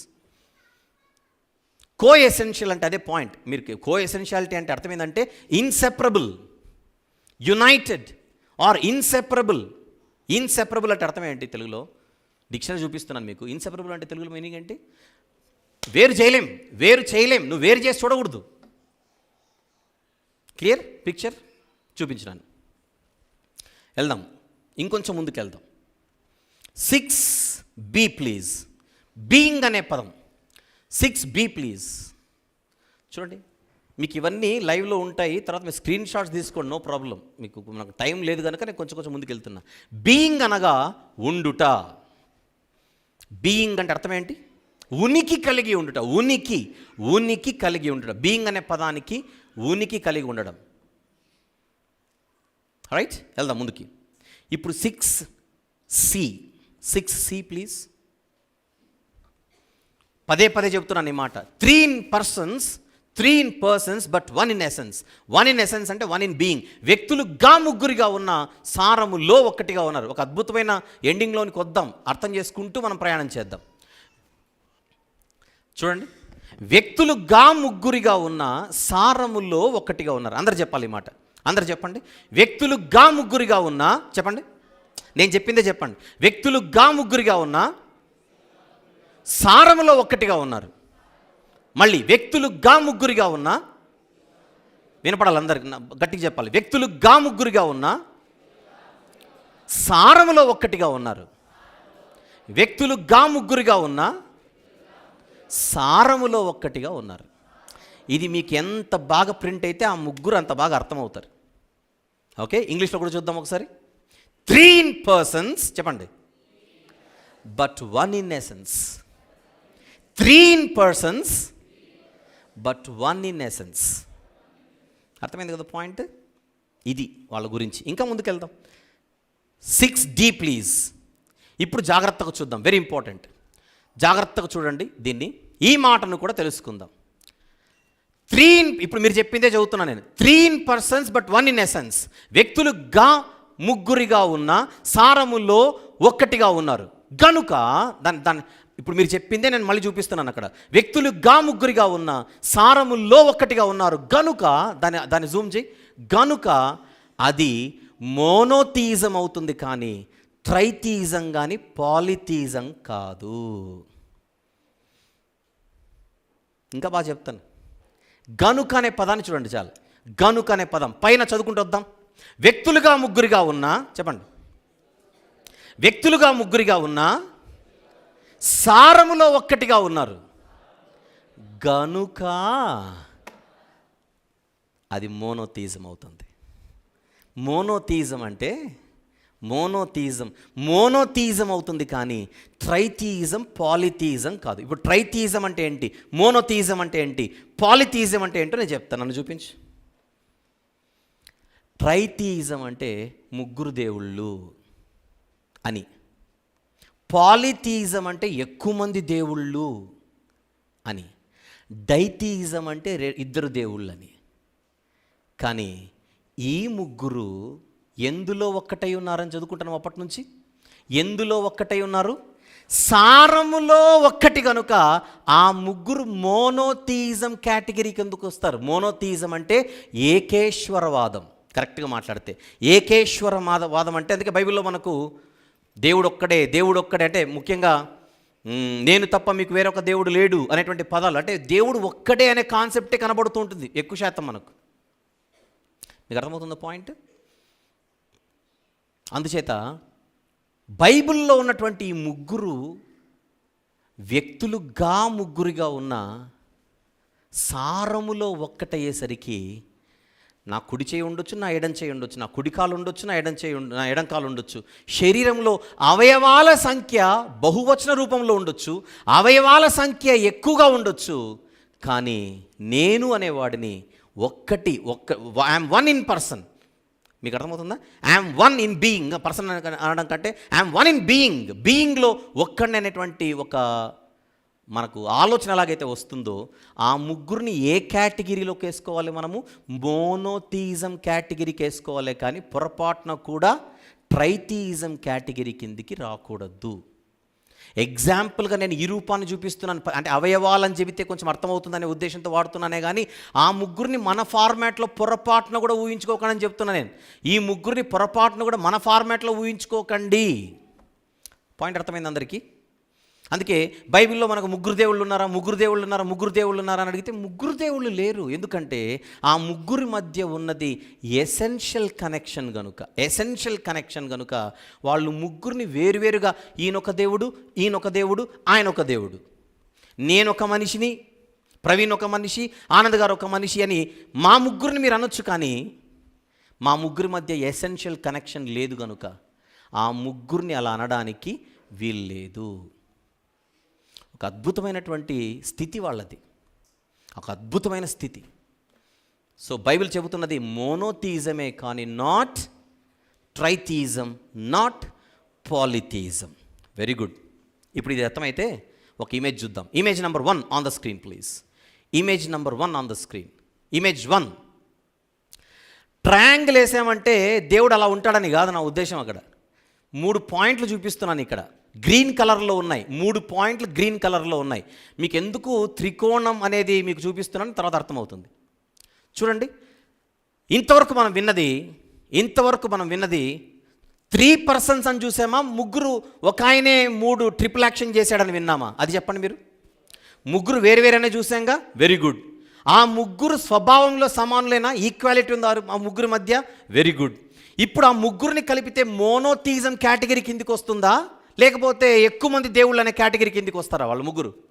మోనోనా ట్రైయా? మోనోథీజం కిందికి వస్తారు. ఇది మనం విన్నది. ఈ ఇమేజ్ ఎంతమందికి అర్థమైందిగా? Very good. ఇప్పుడు ఇమేజ్ నెంబర్ 2 ప్లీజ్. ఏమీ లేదు. ఇమేజ్ 1కి ఇమేజ్ 2కి ఏమీ లేదు, టిక్ మార్కులు అంతే. ఇమేజ్ 1లో టిక్ మార్కులు లేవు, ఇమేజ్ 2లో టిక్స్ వచ్చాయి అంతే. ఎందుకంటే ఈక్వాలిటీ కరెక్టే, 3 పర్సన్స్ కరెక్టే, మోనోథీజం కరెక్టే. అది పాయింట్. విషయం ఏంటంటే, ఒకవేళ ఈ మూడిట్లో మనం ఏది ఒప్పుకోకపోయినా ఏం జరుగుతుందో ఇమేజ్ నెంబర్ 3 చూడండి. ఇక్కడ ఇమేజ్ నెంబర్ 3లో మరొక కలర్లో, పర్పుల్ కలర్లో మీకు కొన్ని పదాలు కనపడుతున్నాయి. జాగ్రత్తగా చూస్తే, నేను ముగ్గురిని ఒప్పుకోను ఉన్నారు క్రైస్తవంలో. యెహోవా దేవుడే, యేసు ప్రభువే పరిశుద్ధాత్ముడు, ఒక ఆయననే ట్రిపుల్ యాక్షన్ చేశాడనేటోళ్ళు ఉన్నారు. ఒకవేళ కనుక నేను ముగ్గురిని వేరువేరుగా చూడనంటే వాళ్ళు మోడలిజం కిందికి వచ్చేస్తారు.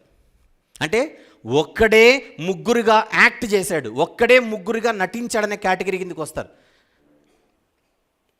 నాకు ఇమేజ్ నంబర్ 3లో ఉన్నావు కదా, రైట్. 3 పర్సన్స్ అని ఒప్పుకోకపోతే ఎవరైనా ఆటోమేటిక్ కిందికి పడిపోతారు. కిందేముంది? ముగ్గురు కాదు, ఒక్కడే 3 పాత్రల్లో ఉన్నాడనే దానిని ఓటేసినట్టు, రైట్. ఒకవేళ ఎవరైనా మోనోథీజంను కనుక ఒప్పుకోకపోతే ఆటోమేటిక్గా పాలిథీజం కోటేసినట్టే. మోనోథీజం, ఏకేశ్వరవాదానికి కనుక మనము ఓటేయకపోతే ఆటోమేటిక్గా బహుదేవతారాధనలోకి వెళ్ళిపోయినట్టు.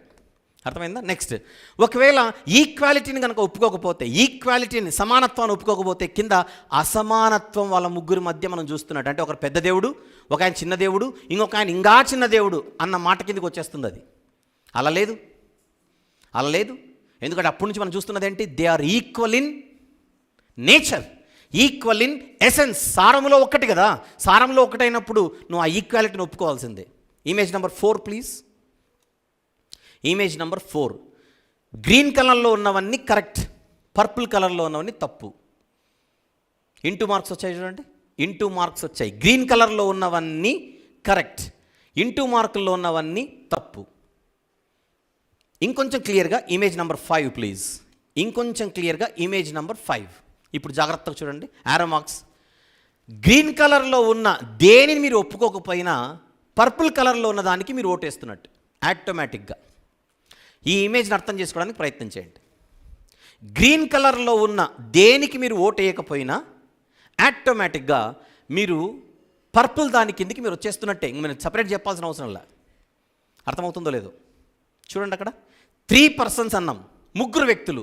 నేను ముగ్గురు అని ఒప్పుకోను, ఒక ఆయనే 3 రూపాలలో, ఒక ఆయననే 3 రకాలుగా పనిచేశాడంటే అంటున్నావంటే ఆటోమేటిక్గా నువ్వు మోడలిజం కిందికి వచ్చేస్తున్నాడు. అదొక సిద్ధాంతం, బైబిల్ వ్యతిరేక సిద్ధాంతం. అది మోడలిజం కిందికి వచ్చేస్తున్నట్టు, రైట్. మోనోథీజంకి నేను ఓటేయను అంటే ఆటోమేటిక్గా నువ్వు పైకి వెళ్ళిపోతున్నట్టు. ఏంటది? పాలిథీజం ఓటేసినట్టు. ఈక్వాలిటీకి కనుక నువ్వు ఓటేయకపోతే ఆటోమేటిక్గా దీనిని అసమానత్వాన్ని ఇంగ్లీష్లో ఏమంటున్నాం? సబార్డినేషనిజం అంటాం. సబార్డినేషనిజం అని అంటాం. అర్థమైంది పాయింట్ ఇది? నేను సైలెంట్గా ఉంటాను, ఒక్క అర నిమిషం ఈ ఇమేజ్ని అర్థం చేసుకోవడానికి ప్రయత్నం చేయండి. అర నిమిషం.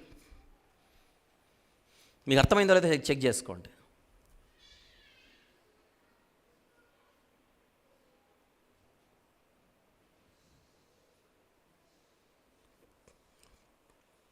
అర్థమైన వాళ్ళు చేయొద్దండి. రైట్.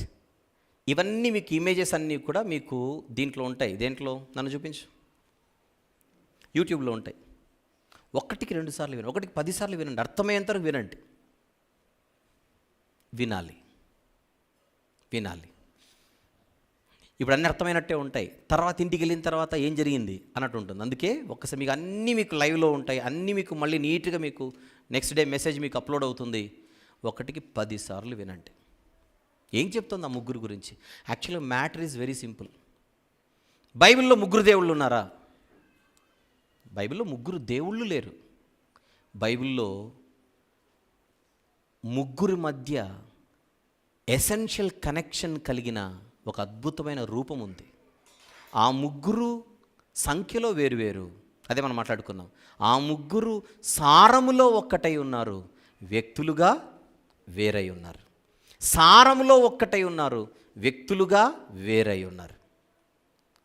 ఇది మానవ ఊహలకు, మానవ మేధస్సుకు, మానవ చిత్రాలకు అందని ఒక అద్భుతమైన రూపంలో వారి యొక్క స్థితి ఉంది. That is godhood of the one in the Bible. ఇది ఇది అద్భుతమైనటువంటి దైవ స్వరూపం బైబిల్లో కనబడేది. ఓవరాల్గా అన్నీ తీసుకోవాలి, ఒక వచనాన్ని తీసుకొని కాదు. రైట్. మరి ముగ్గురు సమానమైతే యెహోవా దేవునికి యేసుప్రభు ప్రార్థన చేస్తుంటాడు, యెహోవా దేవునికి పరిశుద్ధాత్ముడు ప్రార్థిస్తుంటాడు. ఏంటి సంగతి అని అడిగితే వాళ్ళిద్దరూ తమను తాము తగ్గించుకొని రక్షణ ప్రణాళికలో మన కోసం ఈ లోకానికి వచ్చారు. వారి ముగ్గురి మధ్య వ్యత్యాసం ఎందులో ఉంది? ఫంక్షన్స్లో ఉంది. ఎందులో ఉంది చెప్పండి? ఫంక్షన్స్లో, కార్యాలలో వేరువేరు. ఇదంతా ఎవరి కోసం చెప్పండి? ఇదంతా ఎవరి కోసం? మన కోసం, మన నిమిత్తం ఈ ఇద్దరు తమను తాము తగ్గించుకున్నారు. ఇదేంటి? ఆటోమేటిక్గా ఇది మనం ఒక ఫర్ ఎగ్జాంపుల్ మీకు అర్థం కావడానికి చెప్తున్నాను. ఒక సొసైటీ ఉందనుకోండి, ఒక సొసైటీలో ప్రెసిడెంట్ ఉంటాడు, తర్వాత వైస్ ప్రెసిడెంట్ ఉంటాడు, జనరల్ సెక్రటరీ ఉంటాడు, జాయింట్ సెక్రటరీ ఉంటారు, ట్రెజరర్ ఉంటాడు, ఎగ్జిక్యూటివ్ మెంబర్స్ ఉంటారు. సొసైటీ అందరిది. కాకపోతే ఫంక్షన్స్లో ఒకరు ప్రెసిడెంట్ అయ్యారు, ఫంక్షన్స్లో ఒకరు వైస్ ప్రెసిడెంట్ అయ్యారు, ఫంక్షన్స్లో ఒకరు జనరల్ సెక్రటరీ అయ్యారు, ఫంక్షన్స్లో ఒకరు జాయింట్ సెక్రటరీ అయ్యారు, ఫంక్షన్స్లో ఒకరు ట్రెజరర్ అయ్యారు. పనులలో వ్యత్యాసం. వారు ముగ్గురికి మధ్య ఉన్నది ఏంటి చెప్పండి? పనులలో వ్యత్యాసం. అదంతా ఇవన్నీ దేనికోసం అని అడిగితే ఫైనల్గా మనం కనపడుతున్నాం అక్కడ. నా కోసం, నీ కోసం, మన కోసం ఆ ముగ్గురు పనులలో వేరుగా కనబడుచు, ప్రత్యేకించి యేసు ప్రభు అండ్ పరిశుద్ధాత్ముడు తమను తాము తగ్గించుకొని మన నిమిత్తం ఆ స్థితిలో కనబడుతున్నారు. ఒరిజినల్గా వాళ్ళ పరిస్థితి అది కాదు. వాళ్ళ పరిస్థితి అది కాదు. అదే మనం మాట్లాడుకుంటూ వస్తున్నాం. They are equal in nature లేదా ఈక్వల్ ఇన్ ఎసెన్స్. ఈ ఎసెన్షియల్ కనెక్షన్ అర్థమైతే 100 ప్రశ్నలకు ఆన్సర్ వచ్చేస్తుంది. ఈ ఎసెన్షియల్ కనెక్షన్ గురించి ఎక్కువ ఎవరు చెప్పలేక, లేదా ఎవరు ఎక్కువ దీని గురించి మాట్లాడక, విషయం ఏంటంటే ఎవరికి తెలియంది నేను చెప్తున్నానని ఎవరు అనుకోకండి. ఇది తెలిసిన వాళ్ళు చాలామంది ఉన్నారు, కానీ దాని గురించి ఇంకొంచెం క్లియర్గా, అంటే వాళ్ళకు తెలిసిందేదో వాళ్ళ దగ్గరే ఉంచుకోకుండా ఇంకా ప్రజలందరికీ అర్థమయ్యేలా వారు కూడా వివరిస్తూ ముందుకెళ్తే చాలా బాగుంటుంది, అవగాహన బాగా పెరుగుతుంది ఈ ముగ్గురు గురించి అనేది నా ఉద్దేశం. Got the point here? ఇప్పుడు మీరు తెలుసుకుంటున్నారు, బాగా అర్థం చేసుకోవడానికి ప్రయత్నం చేయాలి. తెలిసిన తర్వాత ఏం చేయాలి? సైలెంట్ అయిపోకూడదు. మాకు తెలుసని, సబ్జెక్ట్ మాకు తెలిసిందనేది కాదు, తెలియని వాళ్ళకి మనం చెప్పాలి. లేదంటే ఏవేవో ప్రశ్నలు. ముగ్గురు దేవుళ్ళు ఉన్నారా? ఎందుకు అడుగుతున్నారు ఈ మాట? ముగ్గురు దేవుళ్ళు ఉన్నారా? ఎందుకు అడుగుతున్నారు ఈ మాట? వాళ్ళకి ఎసెన్షియల్ కనెక్షన్ అర్థం కాక. ఎసెన్షియల్ కనెక్షన్ అర్థమైతే అసలు ఈ క్వశ్చనే రాదు. సారములో సమానులు ఈ మాట మనకు ఎక్కనంత వరకు ఈ మ్యాటర్ అర్థం కాదు. అందుకే ఇన్ని ఎగ్జాంపుల్స్ చూపించా మీకు. పోలికలు మాత్రమే. ఇది ఇలా ఉంటారనుకోకూడదు, మళ్ళీ ఇలా ఉంటారనుకోకూడదు. ఒక ఆనంద్ గారిని, ఒక ప్రవీణ్ గారిని, ఒక నన్ను, ఒక బాబుని, ఇంతమందిని చూపించింది దేనికనంటే ఇన్ని పోలికల్లో మీకు కొంచెం మ్యాటర్ అర్థమవుతుందని, అంతేగాని మీరు ఈ రూపాల్లోని ఊహించుకుంటే అది మీ ఫెయిల్యూర్ అవుతుంది. ఈ రాత్రి ఇక్కడ నుంచి సెలవు తీసుకునే ముందుగా ఈ నిర్వచనాన్ని మాత్రం మనసులో రిజిస్టర్ చేసుకొని వెళ్ళిపోవాలి. చెప్పండి, యెహోవా దేవుడు, యేసు ప్రభు, పరిశుద్ధాత్ముడు, ఈ ముగ్గురు వేరువేరా? వేరువేరే. ఎందులో వేరువేరు? సంఖ్యలో లేదా వ్యక్తులుగా వేరువేరు. ఎందులో ఒకటి? సారములో ఒకటి. సారములో ఒకటి కనుక వాళ్ళు ఏ కేటగిరీ కిందికి వస్తారు? అది చెప్పండి నాకు. ఏ కేటగిరీ కిందికి వస్తారు? మోనోథీజం అనే కేటగిరీ కిందికి వస్తారే కానీ పొరపాటున కూడా ముగ్గురు దేవుళ్ళు అనే ట్రైథీజం కేటగిరీ కిందికి రారు. అది పాయింట్ ఇక్కడ. ముగ్గురు దేవుళ్ళు అనే ట్రైథీజం కేటగిరీ కిందికి రారు. అందుకే మనకు ఆదియందు వాక్యం ఉండెను, వాక్యము దేవుని యొద్ద ఉండెను, వాక్యము దేవుడై ఉండెను. అంటే దాని అర్థం ఏంటి?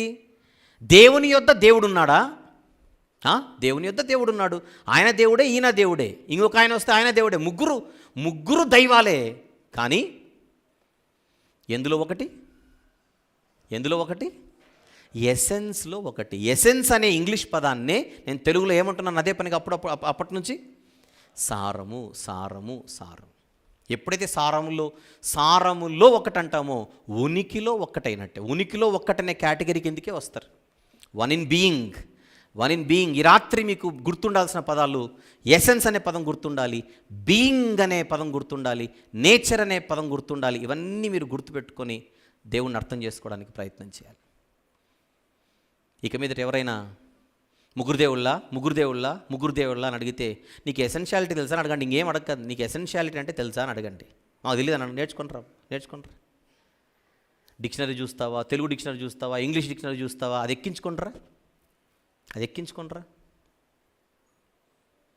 బ్లెస్ అనే పదానికి అర్థము తెలియని వారికి ఇవన్నీ ఎంత ఈజీగా అర్థం అవుతాయని అనుకోను. రేపటి నుంచి చూడండి షూటింగ్లు ఉంటాయి.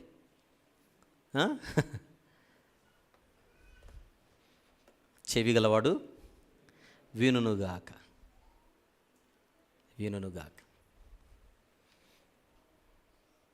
ఇంకెవ్వరు కూడా మనల్ని ప్రశ్నించడానికి వీల్లేదు. ప్రశ్నించిన ఒకటే answer. They are coequal, coeternal, coessential. ఈ మూడిట్లో ఏ ఒక్కటి ఒప్పుకోకపోయినా మనకు దైవం అర్థమైనట్టు కాదు. చెప్పండి. కోఈక్వల్, కోఇటర్నల్, కోఎసెన్షియల్. సహసమానులు, సహనిత్యులు, సారములో సమానులు. ఈ మూడు అర్థం కావాలి. ఈ మూడిట్లో ఏ ఒక్కటి అర్థం కాకపోయినా మీకు విషయం అర్థం కాదు. అవసరమైతే బట్టి కొట్టండి. యెహోవా దేవుడు యేసు ప్రభు పరిశుద్ధాత్ముడు. ఎవరు వారు అని అడగానే కోఈక్వల్. నెంబర్ 2 కోఇటర్నల్. అది చూపించు, ఆ స్లైడ్ చూపించు. Coequal. Number 2 coeternal and coessential. అది ఎగిరిపోయింది. కోఎసెన్షియల్ అనే పాయింట్ దగ్గరికి దరిదాపుల్లో కూడా మనం రావట్లా. అందుకే ఇంత కన్ఫ్యూజన్. ఎవరా ముగ్గురు? చూస్తూ చదవండి. సహసమానులు, సహనిత్యులు, సారములో సమానులు. సహసమానులు, సహనిత్యులు, సారములో సమానులు. 6D కూడా చూపించు ఒకసారి. 6D please.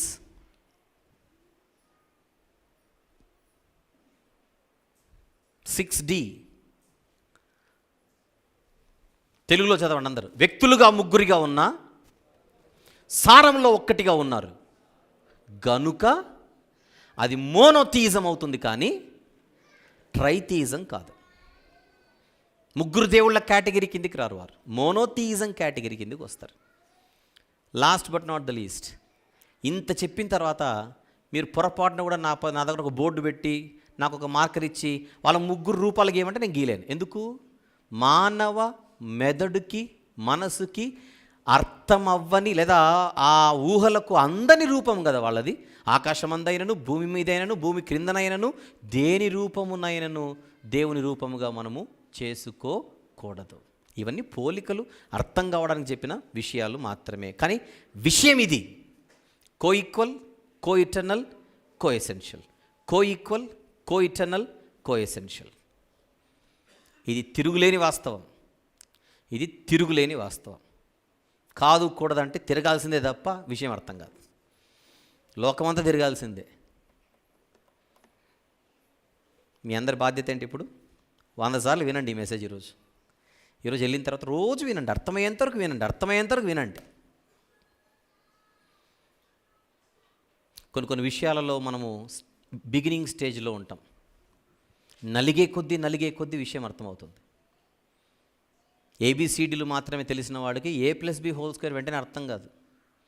చెప్పినోడిని తప్పు అంటాడు అంతే. ఏ పక్కన B ఉండాలి, ప్లస్ ఎందుకు ఉందంటాడు.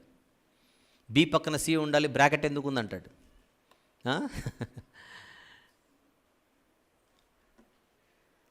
ఆ సమానుడే సేవకుడై మన నిమిత్తం ఈ లోకానికి వచ్చి ఆకారమందు మనుషుడిగా కనబడి దాసుని స్వరూపము ధరించుకొని మరణము పొందునంతగా, అనగా సిలువ మరణము పొందునంతగా ఏం చేశాడు? తనను తాను రిక్తునిగా చేసుకున్నాడు. మన నిమిత్తం రక్తం గార్చాడు, మన కోసం ప్రాణం పెట్టాడు. ఇదంతా మన కోసమే.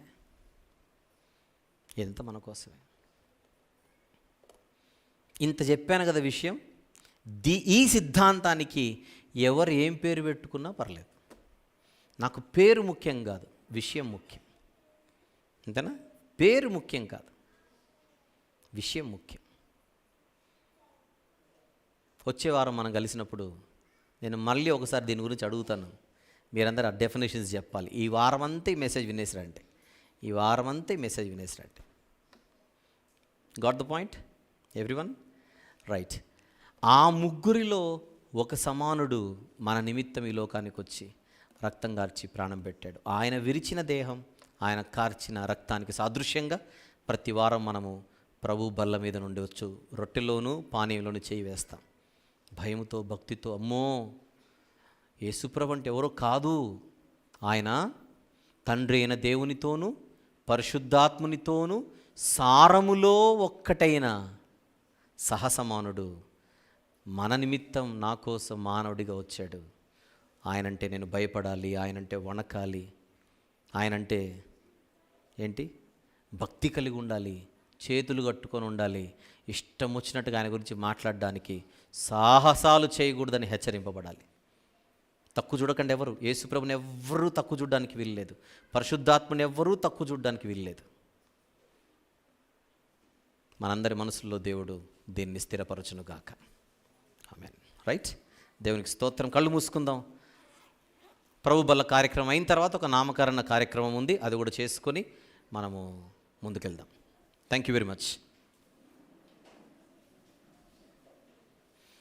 ప్రార్థన చేసుకుందాం. ప్రేమగల తండ్రి, కృపగల దేవ, ఈ రాత్రి మీరు ఇచ్చినటువంటి మాటలన్నిటిని బట్టి స్తుతులు చెల్లిస్తున్నాం.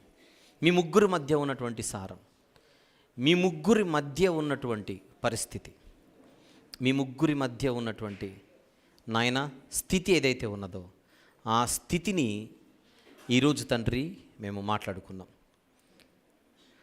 అర్థం అవ్వని వారు తొందరపడతారు, అర్థం అవ్వని వారు అపార్థం చేసుకుంటారు. కానీ మీ ముగ్గురిని అర్థం చేసుకోవడం అంత సులభం కాదని నాయన, మా నిమిత్తం మీరు కార్యాచరణలలో, విధులలో వేరువేరుగా ఉండి ఇటు రీతిగా తండ్రి కనబడుచున్నారే, కానీ వాస్తవానికి మీ ముగ్గురి పరిస్థితి వేరని, సహసమానులుగా, సహనిత్యులుగా, సారంలో ఒక్కటిగా ఉన్నటువంటి మీరు మా నిమిత్తము ఇంత ప్రేమ కలిగి ఇంత కృపను చూపిస్తున్నందుకు సదా మేము కృతజ్ఞులుగా బ్రతకాలని ఈ మాటలను వింటున్నప్పుడు మేము నేర్చుకొని మరింత భయముతో, మరింత భక్తితో, మరింత జాగ్రత్తతో ఎవరు మా కోసం ఈ లోకానికి వచ్చారు, ఆయన ఎవరు, ఆయన గురించి నేను ఎలా పడితే అలా మాట్లాడడానికి వీలు లేదని హెచ్చరింపబడి జాగ్రత్త పడినట్లుగా సహాయం చేయమని తండ్రి, మరి ఆయన విరిచినటువంటి దేహం, ఆయన కార్చినటువంటి రక్తానికి సూచనగా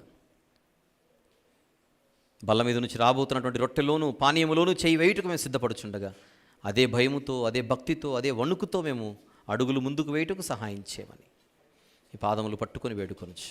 మీ ప్రియకుమారుడు, మా ప్రభు, ప్రియరక్షకుడైన యేసుక్రీస్తు ప్రభు వారి పరిశుద్ధ నామములో మిక్కిలి వినయముతో ప్రార్థన విన్నపములు మీకే సమర్పిస్తూ ఉన్నాము తండ్రి. ఆమెన్. ఆమెన్.